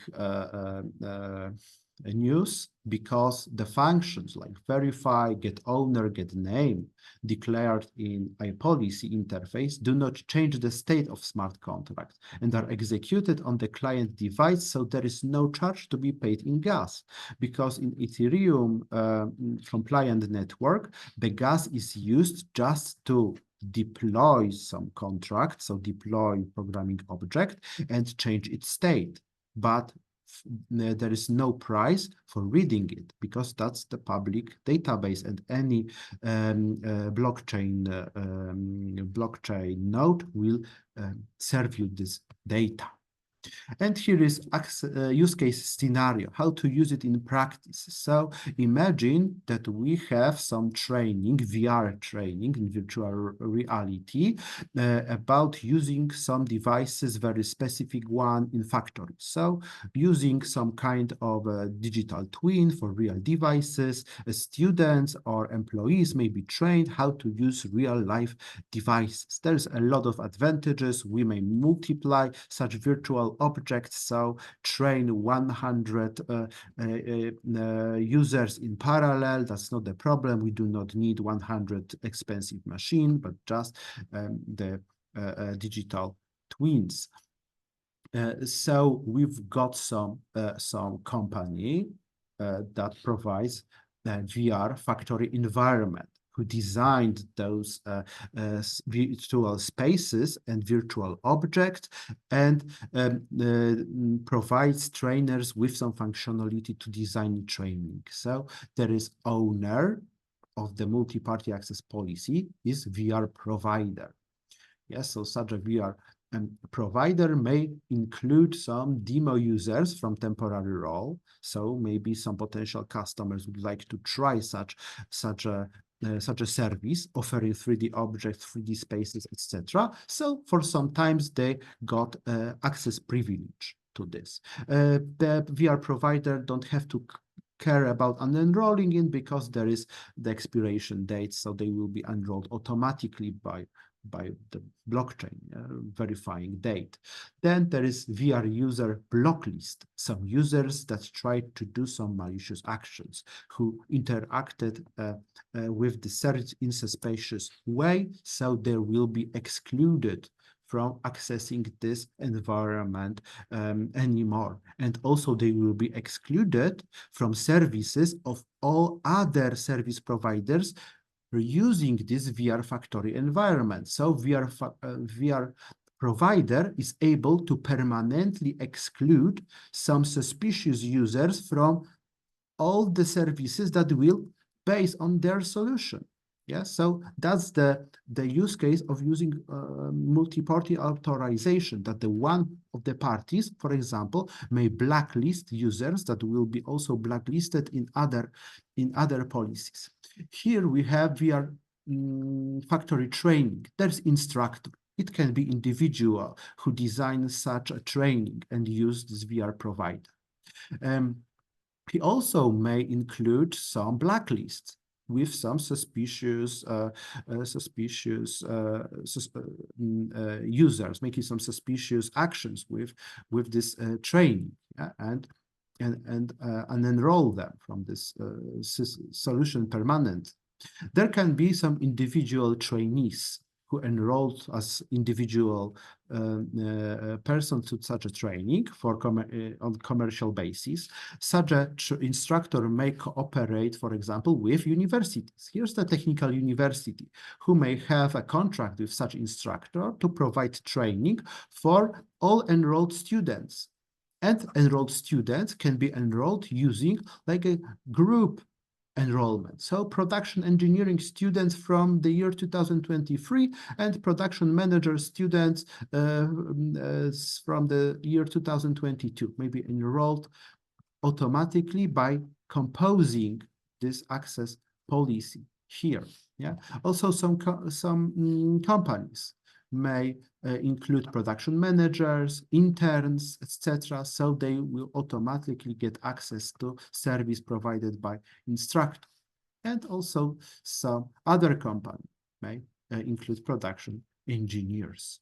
So let me present the contribution of this work. So there is a multi-party authorization methods for example, metaverse services in distributed systems that offer extensible model for multi-party access policy that is independent of the applied access control model. There's a possible composition of access policies in terms of both instances and classes. So we may build classes for programming object based on other classes. So if somebody may implement attribute-based access control using Solidity language that will extend abstract access policy presented in the system. If some new method for access control will appear, such a system can be flexibly extended.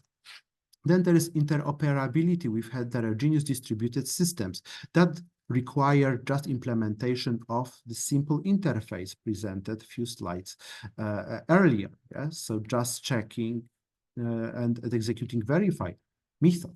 However, still there are some considerations. Yeah. So in order to facilitate the composability of policies and ensure their easy verification by many actors, there are some trade-offs. Yeah, we have to consider trade-offs. So there is a privacy security issues because access policy are explicitly available in public blockchain network. So anybody can read those contracts, the smart contract, and see their content. Then there's also limited owner control over multi-party access policy. So the ability to compose policies limits the access policy owners control over the policies of other users involved. Yes, so if access policy is reusing other access policies, the owner of this policy must trust other policies, other owners. They, for example, they will not paralyze the system by including a lot of addresses in block list. Yeah. Then transaction fees on Ethereum network are significant. They are high, but the ability to policy reuse and policy composition make it possible to incur fees once and use a given policy to authorize access for multiple services. So we may define one multi-party access policy and reuse it in hundreds of services.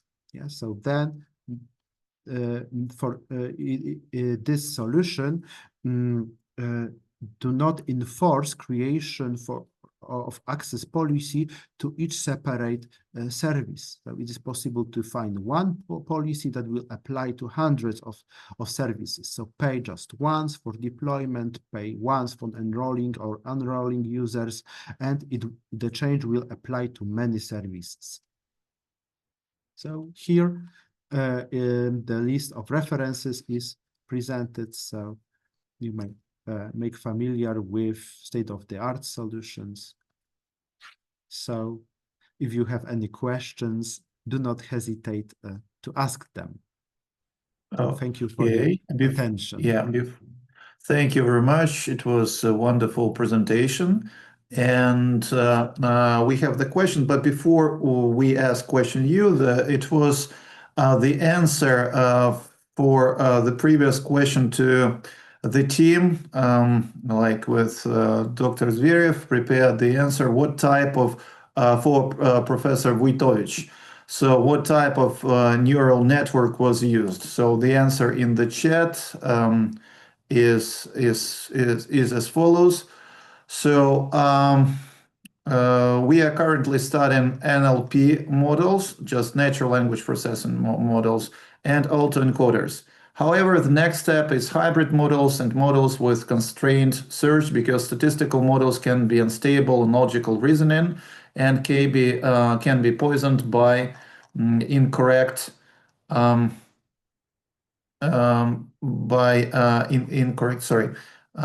by incorrect rules. So can be unstable in logical reasoning and can be poisoned by incorrect rules. And we need to think about how to ensure the security of AI systems themselves. This is not only a technical issue. The question of AI behavior ethics is becoming increasingly relevant. What is needed is an AI constitution, in quotes. So this is Professor Wojtowicz, a little bit late than never. So a little bit some answer to your questions. We've finally found out. And we have the question in the chat. Unfortunately, people think that everyone should know Ukrainian. I don't know why. Maybe why not Hebrew or Yiddish or anything like this, or Polish. So, but anyway, I will take the liberty to translate it to you, Okay. Dr. Vilush. So the question is as follows. So the first question, I'm curious where this technology is appropriate to use and whether it is always ethically justified. So the first question is as follows. Go ahead, please. Okay. So I think that the main application area can be virtual environments, metaverse, infrastructure, where there is a lot of contributors, a lot of collaborating parties, and sharing of their work. So it may be possible just to make to share those authorization policies between many contributors that build on other works. The question of ethics, I think that's quite a difficult question. I'm not aware about where the concern lies. If it's the reusing of others policies, others rules, or it's about the public availability. Yeah, so it's hard to address such a question. Yeah, so there's an assumption that anybody who publish smart contract in blockchain make it possible to other contracts to use it. Yeah, it's like a feature of this technology. Yeah, even maybe even a sense of this technology to reuse some simple software deployed there in form of a smart contract. Yeah, there may be some concern, maybe maybe in terms of some open source intelligence attacks. So maybe some malicious parties may try to identify some addresses, what they use, yeah, maybe track them, yeah, what's their interest, try to identify particular people based on their enrollment to particular services, yeah, maybe trying to somehow maybe steal identities, yeah, but it's not very clear. Yeah, so I've told in some considerations, so I'm aware that the data are publicly available, so even malicious parties can screen them, yeah, and use some open source intelligence for that purpose. Okay. Some reconnaissance. Yeah, great answer. Thank you very much. The second question from the same Yegor, Mr. Yegor. Second question, I don't quite understand how blockchain users affect, or whether they affect, the, in quotes, access rules. I understood that the owner sets them, but it's not clear. Can the owner of the main service influence users of derivative services? For example, if the owner version 1 of the main service bans user K1, will that user still have access to derivative services owned by version 1.2, version 1.3, underscored? No, such users will be banned. In this prototype implementation, some access rules are controlled, and we assume that the ban is a very strong one. So yeah, if a provider of the, let's say, first level service will ban somebody, so the inherited services also will inherit this ban. So this user will be prevented from accessing them. So that's the prototype implementation. Maybe we should rediscuss it. Yeah. So this solution, as for now, works like this. However, still that's the early prototype. So we are open for any suggestions, maybe for improvements or a little changes in behavior. Yeah. So that's it. Okay. Yeah, great. And the third question, could this be manipulated later on? And wouldn't this approach give some advantage to those who join earlier? Will everyone be treated equally? I think that in distributed system, that's not a question about who's earlier. Yeah. So like in the cryptocurrency speculation, those who bought Bitcoin very early and now are millionaires. Yeah, but that's not the case. Yeah. So that's rather a case what services we provide, and if it's the core service, like the high level service, or is derivative service. So if we are users of some like a 3D environment developed by somebody else for our purposes, like a teacher providing some training using this environment that will improve education, yeah, or if we are providing some basic solutions, maybe some 3D models, yes, some algorithms, maybe also some scenarios, yes. So to make this use case scenario pretty simple, I've omitted the possibility that maybe there will be a company preparing some teaching scenario, and the trainer will just pick some of them to design course in this 3D environment, yeah. For example, deployed in metaverse, yeah. So that's the application of this, and I do not see any like this Ponzi scheme like effect in this solution. Okay, thank you. And probably the last question to you, so we can move further. So, because I think if we had a competition for good questions, I'm sure that Igor would win one. Yeah, do you agree with me? It's good questions, I would say. Yeah. Yes. So, and there even a possibility of cyberbullying here when a certain group deliberately blocks access for another group. In that case, wouldn't the blocked group also become inaccessible to other groups that were not even aware of the situation? Yeah, very good question. Also, on considerations, I addressed this problem. So there is assumption, and we have to express it clearly, that there is the assumption that we trust owners of policies that we decide to reuse. So, for example, that those providers of this, like the top services, will not bully us. Yeah.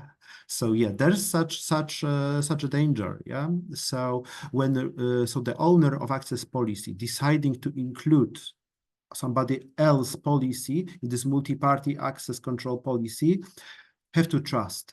And for example, that this party will not bully this party or bully some users, excluding them from a service. Yeah, so some trust between policy owners, so also service providers.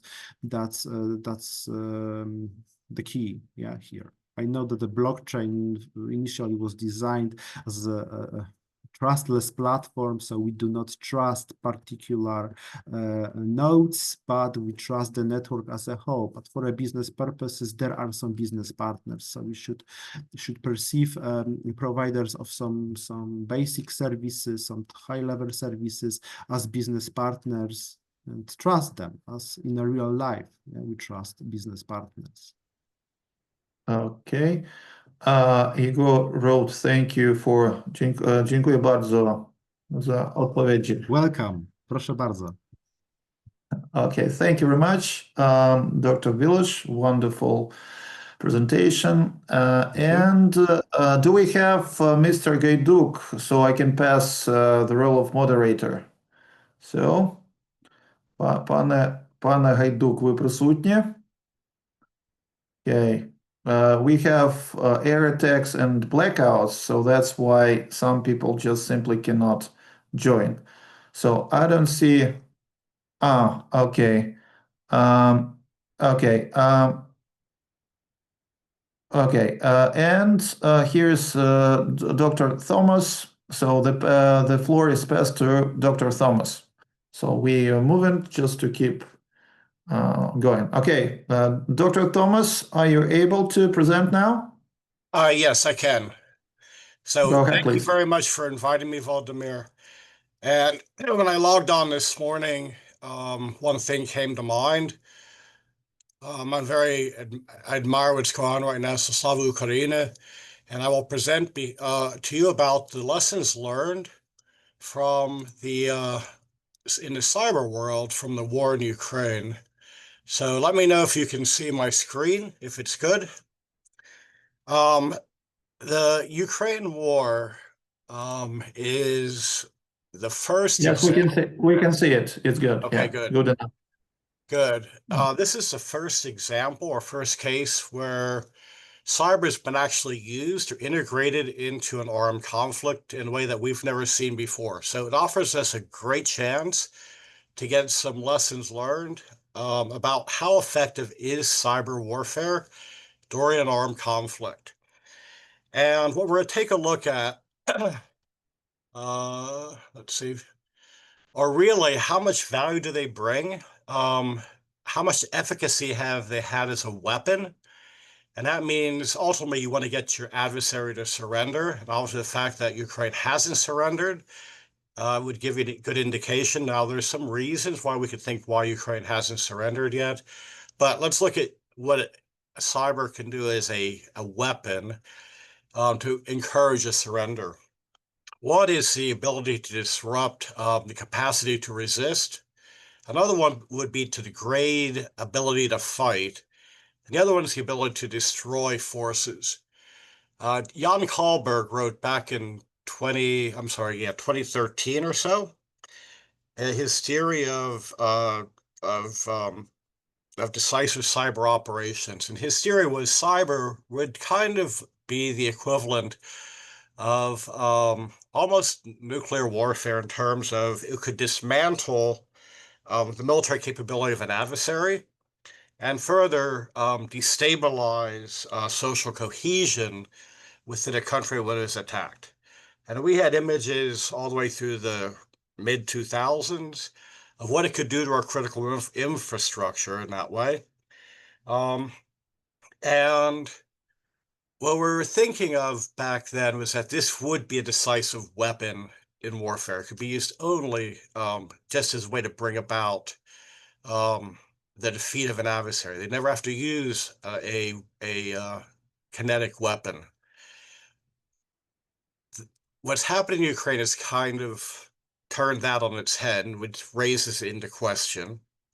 The other way we could look at the efficacy or how much value do cyber weapons have is how much do they help in support of an armed conflict, given that technologies, we're all connected to the web, every type of drone, every type of targeting system is hooked to the internet in one way or another. How much effect has it had? And then given the fact that it's used as a way to disrupt or turn off power plants, how much effect has it had as in support of the armed conflict? And the other way to look at it is how much efficacy has it had as a tool of influence and espionage. In other words, to exploit it for the future. And that would mean things like information control. In other words, is cyber effective at influencing the pre-war, during war, and post-war, and let me rephrase that, pre-kinetic conflict, kinetic conflict, and post-kinetic conflict. Because in many ways, conflict between nations never ends. And if we think about Geremisov doctrine, what Geremisov wrote, this is exactly the case. So how much can we use it as a tool of influence or espionage? So when we think about information control, how much can we use cyber to influence public opinion, both domestically and abroad? And a second question that would be, how do you achieve information dominance, which is having more information about the adversary that he or she has about you. And he or she who has information dominance ultimately has the advantage on both in peaceful, non-kinetic conflict and in kinetic conflict. Well, we've seen in the Center for Strategic and International Studies and the European Union have both looked at cyber, and let me take one step back and say in many ways, cyber was viewed kind of as many military thinkers back during World War II thought of as the power of air dominance, with strategic bombing, could bring the adversary to his knees. And what we found, and being a former Army person, we always take pride in this, airplanes and ships can't hold territory. And we're going to see the same thing with cyber. Cyber can't control territory. And you actually need kinetic weapons to hold, or boots in the ground, as the Army would say, to actually hold territory and seize territory. So what value has cyber actually had? And like I said, Center for Strategic and National Studies did a study, as well as the European Parliament. And I'm going to show you both of their studies, or the outcomes of their studies. And then you'll see a great parallel between the two. So we're going to they looked at the type of targeting that the Russians were using against Ukraine. And then they looked at the type of attack, and then how much effect did it actually have on the networks or the systems themselves. And if you look down the targeting, and I have the percentages in the paper, and percentages are important, but they're not critical for what we're going to talk about today. You can see that the targeting, for the most part, and actually military weapon systems or military and government systems across the board in both the European study and the CSIS study, were actually a small target for the Russians. And is what the type of attacks, you can see they're malware attacks, denial of service attacks, satellite disruptions, intrusions, and then down here we'll see disinformation, deepfakes, and website. When you look down the categories within, and this is a CIS study we're looking at right now, you see that for the most part, there is some disruption for military systems, but not significant enough to actually stop or really turn back or hurt Ukraine's fighting ability. Also with the telecommunications, we see some moderate disruption. And if you're paying attention over the past few days, I think Monday in US time, when we had the shutdown of the Amazon Web Service, I think it's been attributed back to the Chinese, if I'm reading the press properly. That effect is actually probably, we'd have to redo this study, but at least for the study which was done between 2012 and 2014, the effect on telecommunications is fairly moderate. It's nothing dramatic. Down here also with media and society, we see a moderate impact, but no operational disruption. Now, the European Union study also sees the same type of outcomes. Nothing significant in terms of disruption.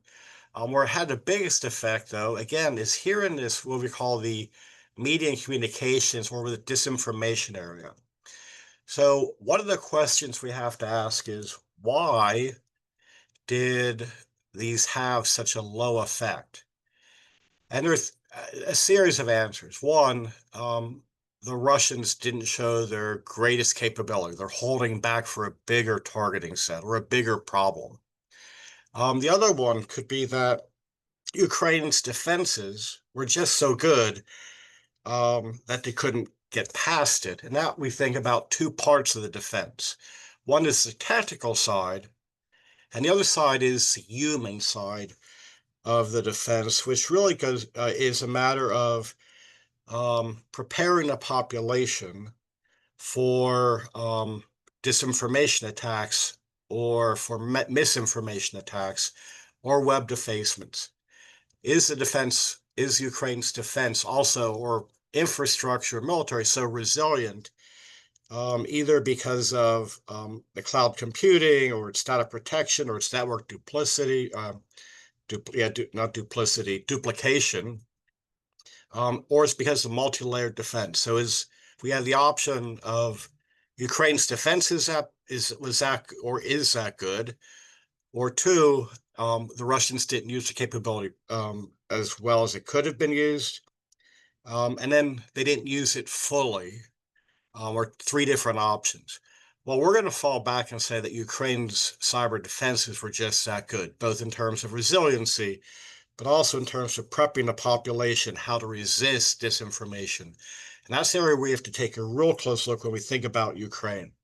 But that doesn't go to the theoretical part, which is, where does cyber have its biggest effect? And at what point does it become an act of war? And for that matter, when a cyber attack hits a power plant and knocks out energy to a city, and as we approach winter, this becomes more and more poignant, is what could Russians do in terms of, does that constitute a violation of humanitarian law by not distinguishing combatants from non-combatants? Well, let's go back to the first question, which is, at what point does a cyber attack constitute an act of war under international law?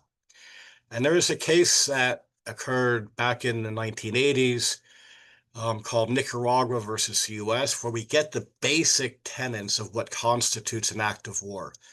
What brought this on was the US was supporting the anti-communist movement within Nicaragua to overthrow the Sandinista government.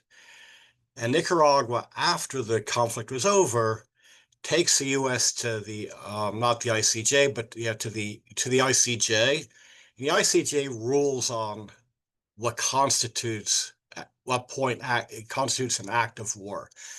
And for what it's worth, they found the U.S. liable or guilty, and I'm sure civil war criminal, for an act of war against Nicaragua.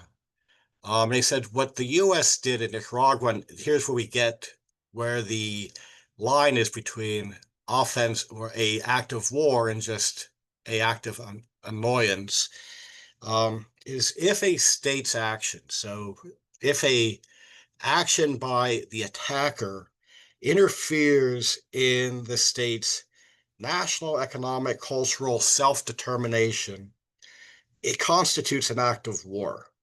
And we consider that political, economic, and cultural self-determination what we call the domaine reservé.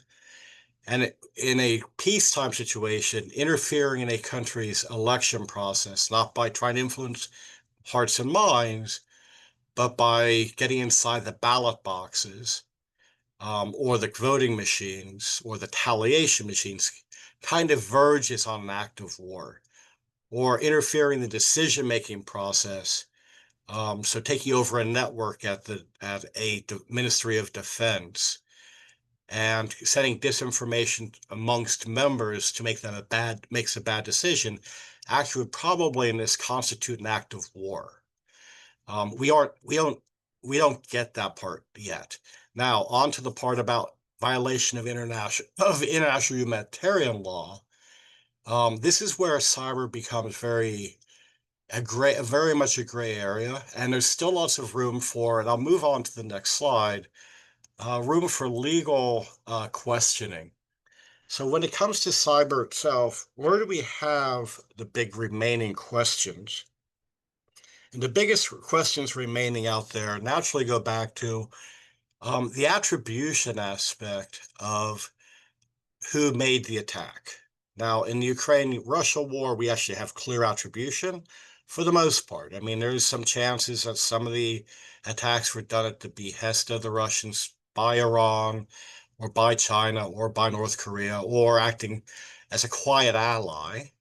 And that does that constitute a broader sense of a larger global war in the making? And the other part is, and this goes also to international humanitarian law, because we have private sector actors, firms, assisting in cyber defense or in cyber offense or in cyber information ops, do they become legitimate targets under the law of armed conflict or the international humanitarian law? So does that make private sector actors also a target either within Ukraine or for that matter outside Ukraine? If they're operating out of Poland or Germany, do they become a legitimate target? And at what point does that constitute an act of war? The second question I've kind of talked about is at what point does a cyber attack violate the domain reservé and hence constitute an act of war? And that we call the jus ad bellum. And the third point that still remains a big question is, and again, this is probably the biggest issue ongoing in the Russia-Ukraine war, is at what point does it constitute a violation of humanitarian law in terms of not distinguishing between combatants and non-combatants? And if the damage to a power plant is bad enough, at what point does it violate the principle of proportionality? And for that matter, the principle of being humane during a war. So turning off the power in Kyiv during the depth of winter cold months, and having lived in Poland during the cold months, I know how bitter cold Eastern Europe can get, especially when the Siberian winds come through. How much does that violate the principle of humaneness that goes with the law of armed conflict? And that really are the two big issues. Now, theoretically, what we're finding, and it shows up here, is that when it comes to the most effective use of cyber, it tends to be in that area of information dominance used to, and that's another reason why the Russians may not be destroying networks as much as allowing them to exist so they can exploit them for the future. And it very goes much in line with the Gerasimov doctrine, which is conflict never really ends. So that using cyber as a tool to influence both the lead up to the period, which we saw back it started already in 2020, 2019 of prepping for the war against Ukraine. And then right now we see it prepping in the West of how do we end this war, but how do we, in using Russian disinformation to turn Western public opinion against Ukraine. The West isn't quite as well prepared. And I say that broadly. Sweden's very well prepared. But how well is the US prepared is a big question in terms of being able to influence. And that's the area that we talk about, the information control. And we think about, it's shown that cyber is not good at coercing people to extort a country to surrender, but it has been moderately effective in terms of using cyber as a tool to control. So it'd be coercion as control to get people or influence hearts and minds.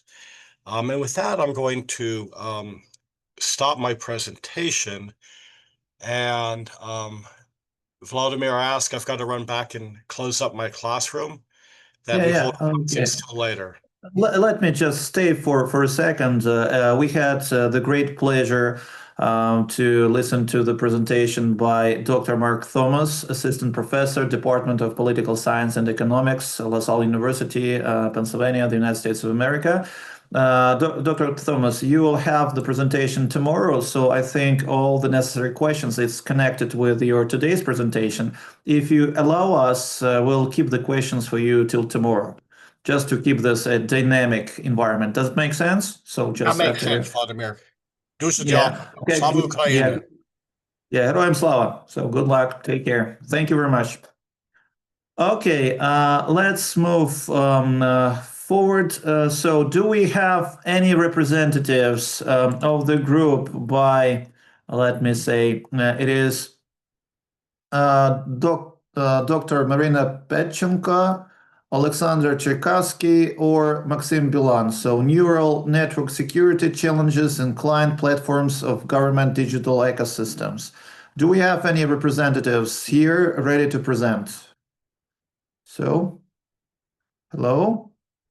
So the last maybe...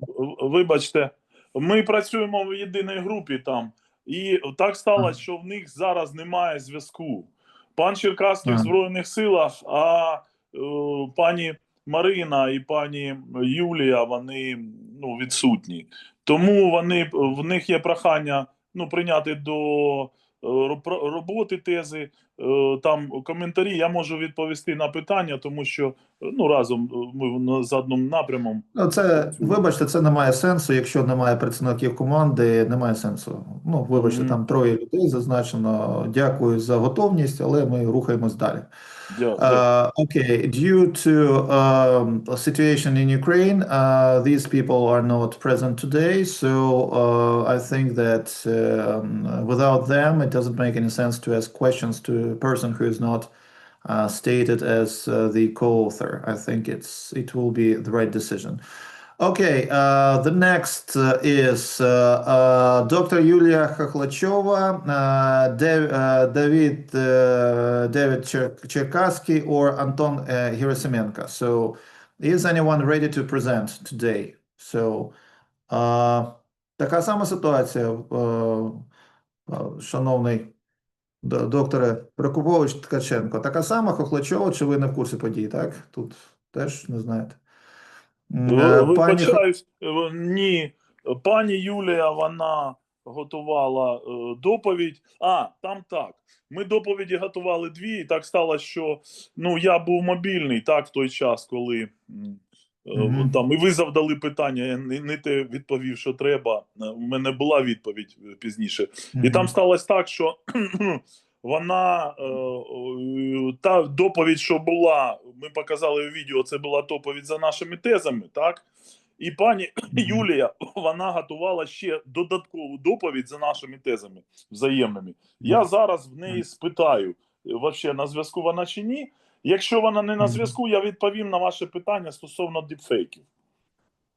Ні, та сама ситуація, немає людини, немає сесії. Якщо можливо, ви завдали питання стосовно діпфейків, я подивився, там мені підправив Володимир Павлович, я можу, як би мовити, відповісти, може, якщо немає сенсу, тоді Вже трохи, ми вже будемо рухатись далі, напевно, вже до доповідача. Дякую. Все вчасно, якось, все. Дуже дякую вам за готовність, але рухаємось далі. Okay, then there is one presenter, Dr. Bulba. Are you ready? Yeah, here I am. Hello, everyone. Okay, wonderful. Nice to see you. And you still have electricity and internet, so let's use this opportunity. So it's my pleasure to pass the floor to Dr. Serhiy Bulba. He is the representative of the Department of Software Engineering and Cybersecurity, State University of Trade and Economics, Kyiv, Ukraine. Dr. Bulba, please, the floor is yours. Thank you for a word. So let's start. The topic of my today's presentation is modern trends of machine learning in cybersecurity.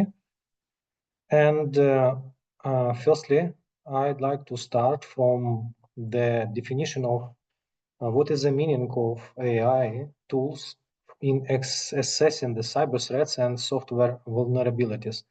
First of all, AI plays a pivotal role in modern cybersecurity, and it provides ability to analyze the threats of different kinds in real time. Also, it performs large volume data and identify the potential threats over quite huge data sets. Especially, it's very important for some real-time data, and this is the biggest advantage in AI tools when we are trying to identify any potential cyber threat. From the schema, we can see that conventional way of architecture for ML model, respectively cybersecurity threat detection, is just having some data, having some like engine containing from the pre-processing, modeling, and output. That is a ML model itself. Then we have AI agent, which can be represented like some specific component using neural networks mechanisms just to be verified along some data sets just and provide some patterns which can be used for threat detection. And of course, the latest portion, it's results and context and observability platform. Simply saying it's about the monitoring. So once having some data, once having some ML engine, once having some AI engine to provide processing the data, we can reproduce the data in specific reports, visuals, and provide some alarms, threat detectors for real users. What's the key benefits of using AI for cybersecurity? I've identified 6 basic of them, and first one. I apologize. Do you need to move the slides because you're still at the first slide? We don't see any. Do you need them or you? Sorry. Currently, can you see the second slide? No. Because I still see that. Yeah. Yeah, just because it's something. Maybe it's a frozen. Let me try. Okay, now it moves. Okay, it was just a little bit. Try again, please. Okay. Try to move. Okay, the second slide we can see it now. Okay, thank you. Yeah. This is the second slide. So AI model contains several elements, as I mentioned. It's a data, ML engine, AI engine, and some component of the model for representation the assessment results. The third slide about the benefits of using AI for cybersecurity. By the way, please let me know if it's not visible for you.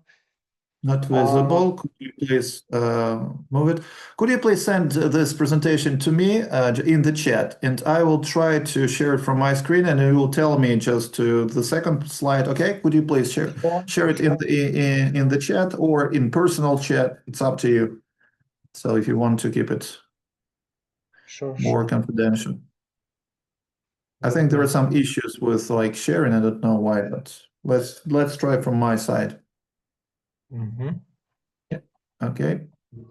I don't see it now, but yeah. Let me quickly. It's because you have a very interesting presentation, and it would be useful for everyone just to see the slides. So I think it's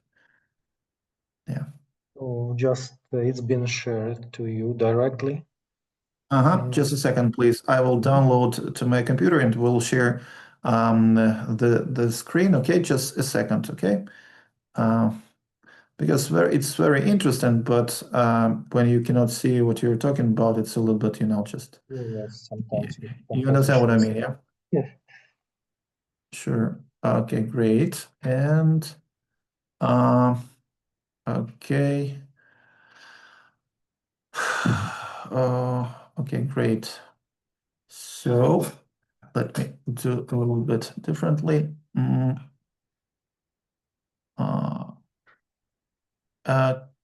Can you see the slides now? Okay, can you see it from my side? Yeah, we can see the screen. The second and the third one now. This one. Do you see the third? Yes. What are the? Yes. Okay, continue. Tell me when I need to move to another one. Okay. Go ahead. Okay. Yeah, sure. So just first advantage is just low and medium skilled personnel can work. So it means it's a compensation of experience leakage. From some side it's okay, from another side maybe not so good, but definitely it provides companies to prevent costs increasing and just also avoiding more and more resources entailing into different business processes related to cyber threat detection. Another point is just helping to accelerate and improve the quality of work of highly skilled personnel. Yeah, AI is just simply saying our specific tools we can use to increase our performance. Next one, combining cybersecurity with artificial intelligence that can lead into making incident response more dynamic and effective. It's about when we are working with some real-time data and any specific cybersecurity threat to be detected immediately. And especially it's very important if we have some intrusion attempts. Next one, it's a minimization of the need for security professionals to perform manual work. It's about very similar to one statement that we can improve the performance, but really AI and ML models can provide in their combination not only decrease of non-important work, but also to provide some capabilities in optimization, the steps, the structure. Especially it's important when we are going to build up some solution, including elements for security detection. Another one is removing the human element from most security processes. It's also one of the most biggest advantages here, and just we can move ahead with, again, solution built up using this pattern where no human required, just to keep up with the processes and optimize the workflow of assessment. And cybersecurity automation helps organizations identify and fix potential weaknesses in their security strategy. It's about some recommendations. Sometimes we can face toolings where, based on data sets out from like different operational processes, we can identify any potential threats, and based on that, solution can provide some recommendations just how we can improve our security and our safety in terms of intrusion detection. You can move. It's some insight from my small investigation of market analysis, respectively AI solutions in global cybersecurity services frame. And what we can see in 2025 and 2035, we can see some increase of cybersecurity services amount. Just it means like the income, like average income of the companies who sold the products related to AI cybersecurity solutions. What is speaking to us, it's just like AI services in cybersecurity is going to be increased maybe in 6 times during the next 10 years. That is why we can understand that the primary focus for cybersecurity, the threats detection, could lead into direction of ML and AI solutions exploration, just to increase the performance of such processes. Yeah, and like preparing my paper, just I passed through some experiment, like simple experiment, when I tried to define some simple ML model in terms of cyber threat detection. Based on the like some theory generalization, we can find core approaches to ML threat detection. So we can have deep learning, unsupervised, and supervised learning models. And in terms of cybersecurity, deep learning models entails image-based malware detection and network traffic time analysis. Unsupervised model, it provides insider threat detection, zero-day detection, and anomalies detection. And supervised learning is used mostly for intrusion detection, phishing attacks, and malware classification. So you can move to the next slide. So in terms of representation experiment model, I use the classification 1 for intrusion threat detection. And during the model build up, I used 4 types of algorithm to create such models. It's just like logistic regression, random forest, light GBM, and RBF model. Here we can see just some samples of comparison between the model complexity, interoperability, optimization, objective, and core principles.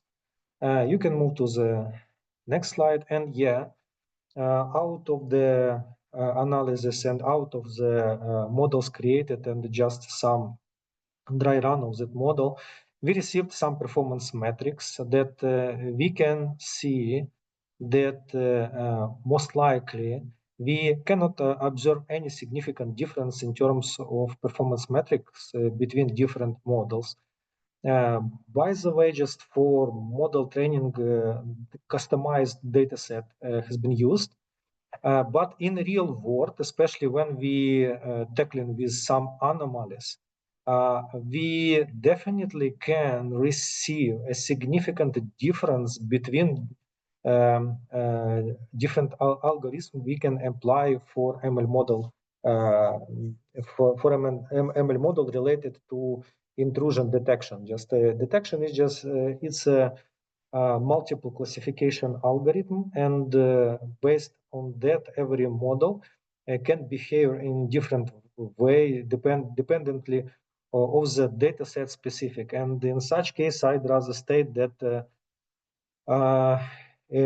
not only the like optimal structure of the model is important, but also very important to understand the data engineering side. That's a question about such things like how we are going to receive our data, how our data are processed and wrangled before we can put the data into ML model, and which back sides of the data we potentially can have.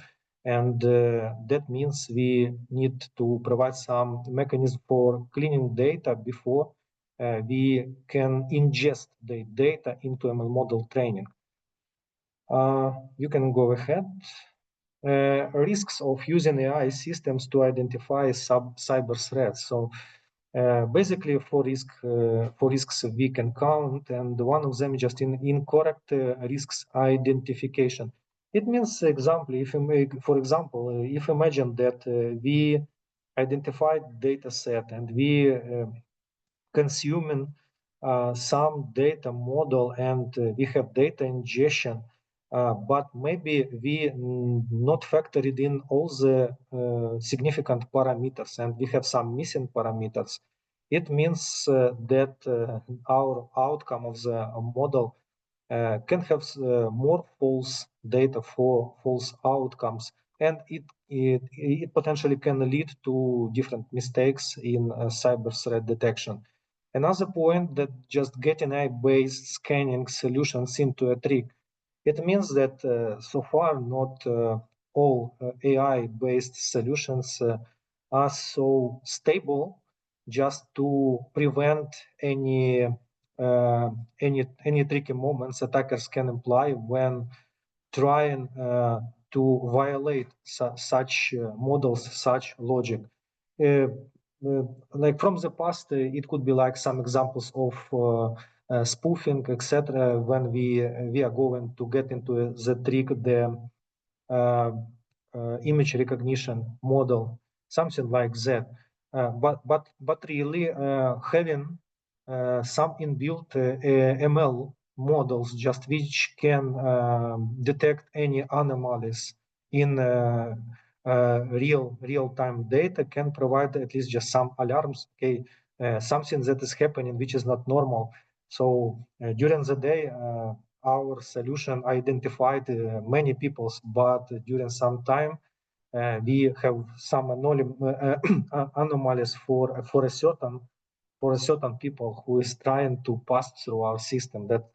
That's can be a case here, and like a point we can focus on, just our security team can focus on more precisely around that. And the third one is compliance risks and the PI exposure. It means that just because most ML models based on some data analysis. This data often include PI details, private identifiable or personal identifiable information. What does it mean? It means that especially in European Union, where we have GDPR compliance, it means on the database level, or maybe on the logs level, even in real-time data streaming, we have some limitations in terms of PI capturing, and it's about anonymizing the data. But once we anonymize the data, the performance and accuracy of our trained ML models in terms of intrusion detection lowers, and it's some like downside of such approach. That is why it's a big point to mitigate this issue by appropriate data wrangling. So if we are going to anonymize data, to mask this data, or just transform one features to another, we need to identify the best cases how we can do that. And the next one,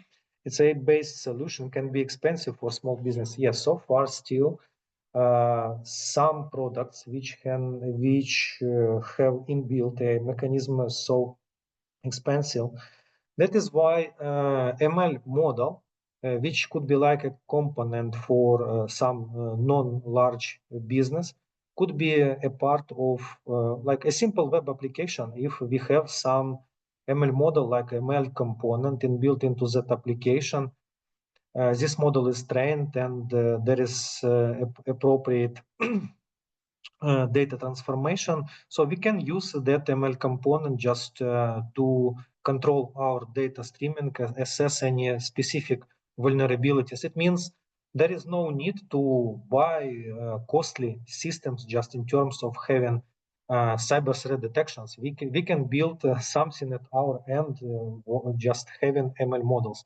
Maybe it's not a case for like widespread solutions, and big enterprises can afford them to buy costly systems, but for small business, it's easily to build something not complex and focus on threats identifying in particular areas.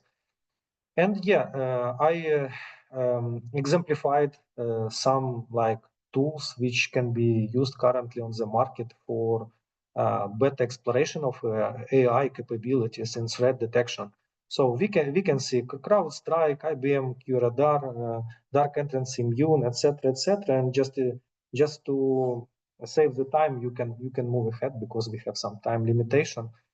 I suppose just presentation materials can be shared among the auditory, and everyone can look into that. And yes, just could you please navigate to the last slide? It's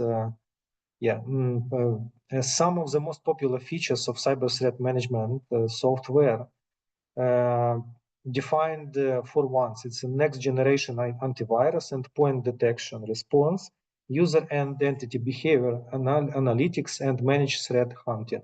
So it means that currently not only threat detection is important, but also the models to be capable and responsive for providing any recommendations. So, and it should be real-time recommendations just to adjust the flow, how the system is working, and maybe provide some precautions to mitigate any security risks here. So mainly that's it. And if you have any questions, please let me know. Okay, thank you very much, Dr. Bulba. It was a wonderful presentation. Have only one question to finalize because everyone is a little bit tired and getting. Oh no, we have Igor he is on fire today, so probably we need to invite him in some kind of collaboration. So I have while I'm translating his questions, one question. So do you think that faculty members will disappear soon, so we will not need professors, teachers because of AI? So what is your feeling? So we'll lose our jobs or we'll not? So And how soon? I suppose in the soonish future, rather not than yes, because definitely someone is required just to guide the system and control it, and it's up to like ethics and just some principle of how society is emerging currently. Yeah. So I don't think that is like a big risk. Maybe that is like a point for deviating from current approach of how systems are developed to some future approach. But I think that we have some room for the future here. Okay, we still have some time left, yeah? So how much time is left for us? So give me a clue. Maybe I will try to find a new job. So just I have. So how much time do I have? I suppose till retirement we still have enough time. Okay. Okay, and I have already translated the question from Igor, so he is on fire today, as already told. So it's wonderful. I really appreciate this. We really appreciate it. Won't the use of AI lead to holes in cybersecurity? Because if you use external AI owned by an outside company, this results in the leakage of data and possibly cybersecurity algorithm, making those algorithms easier to hack in the future. Yes, that's 2 points mentioned before during the presentation that definitely it's a data compliance risk mentioned, and also it's about the risk when we can get into a trick the system by manipulation the data, especially if we manipulate with real-time data, with just some streaming data. And yeah, that is definitely a risk. But anyway, people can rely on AI-based system on built just using ML models. People can rely on that just to enhance, to shape their operational experience, rather than just totally rely and hand over the human work to the system itself. Yeah, it's just like a tool. Okay.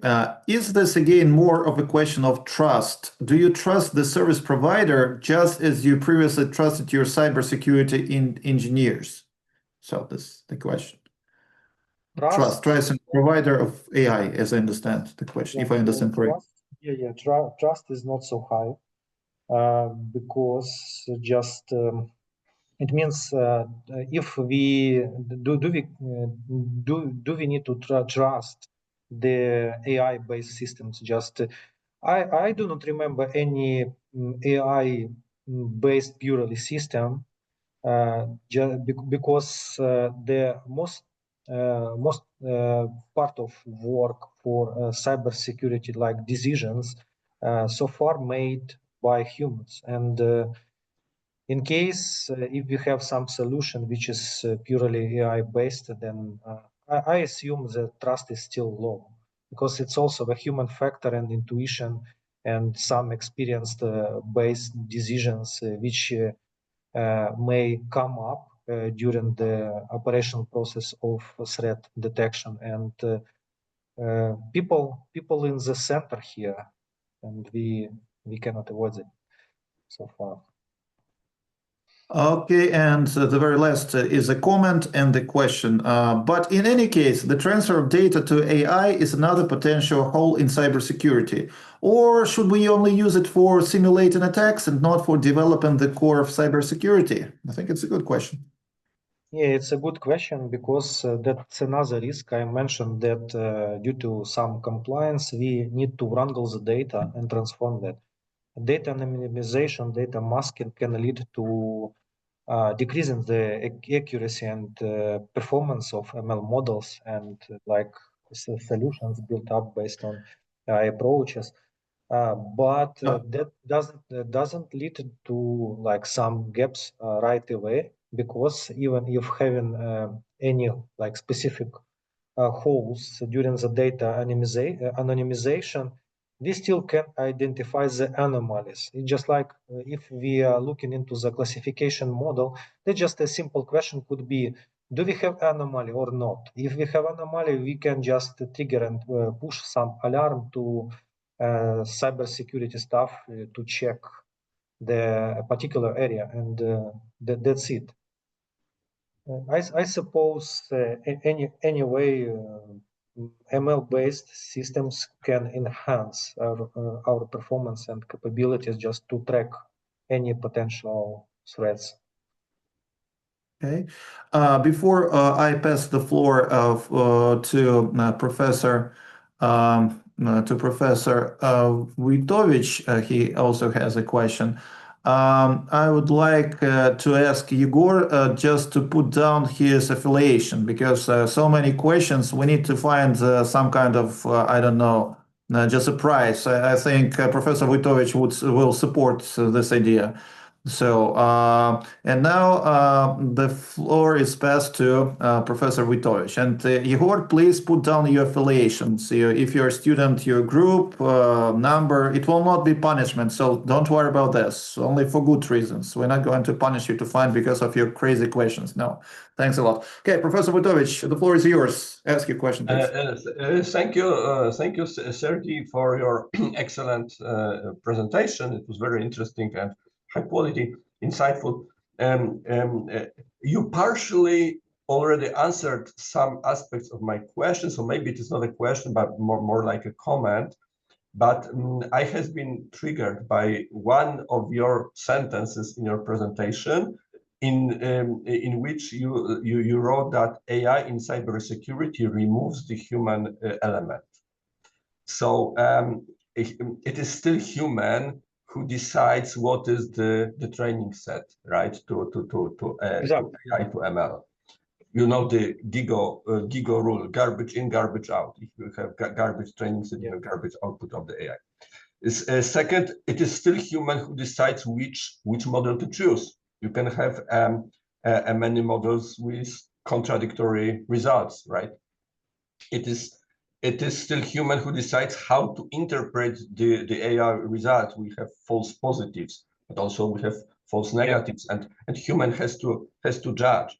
It is still human who decides how to proceed with post-attack recovery and how to patch the system. So yeah, so that's how I'm triggered, because there's a lot of human in AI in cybersecurity, and sometimes I'm thinking that it is just about shifting the responsibility from humans to machines. How would you comment that? Yeah. Thank you for the question. Just I am totally agree with you at this point that AI so far cannot definitely replace the human. The point here just reducing the human efforts required for some primitive tasks, especially when some humans require just to monitor some states, etc. It can be handed over to AI systems and just to simplify the work. But again, still, what we can deliver, what we can hand over to AI, just like some routine jobs, not decision-making tasks, correct? And yeah, definitely, I am totally agree with you, and thank you for the comments here. Thank you. Thank you.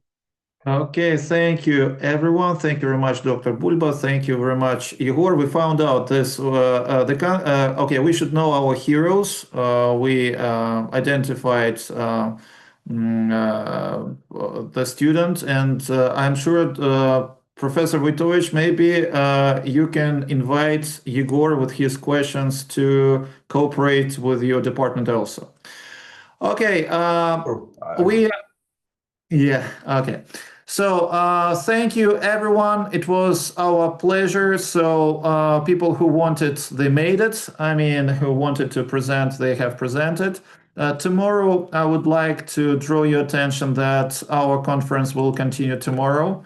It will be at 3 p.m. Kyiv time. It will be 2 p.m. Warsaw time. And it will be 8 a.m. Harrisburg, United States time. So thank you very much. Stay safe. Thank you very much, Professor Wojtowicz, Dr. Vilush, and everyone participating and all presenters. See you all tomorrow. So I am stopping recording, and it will be available as soon as it's available. I will share the link with everyone. Okay.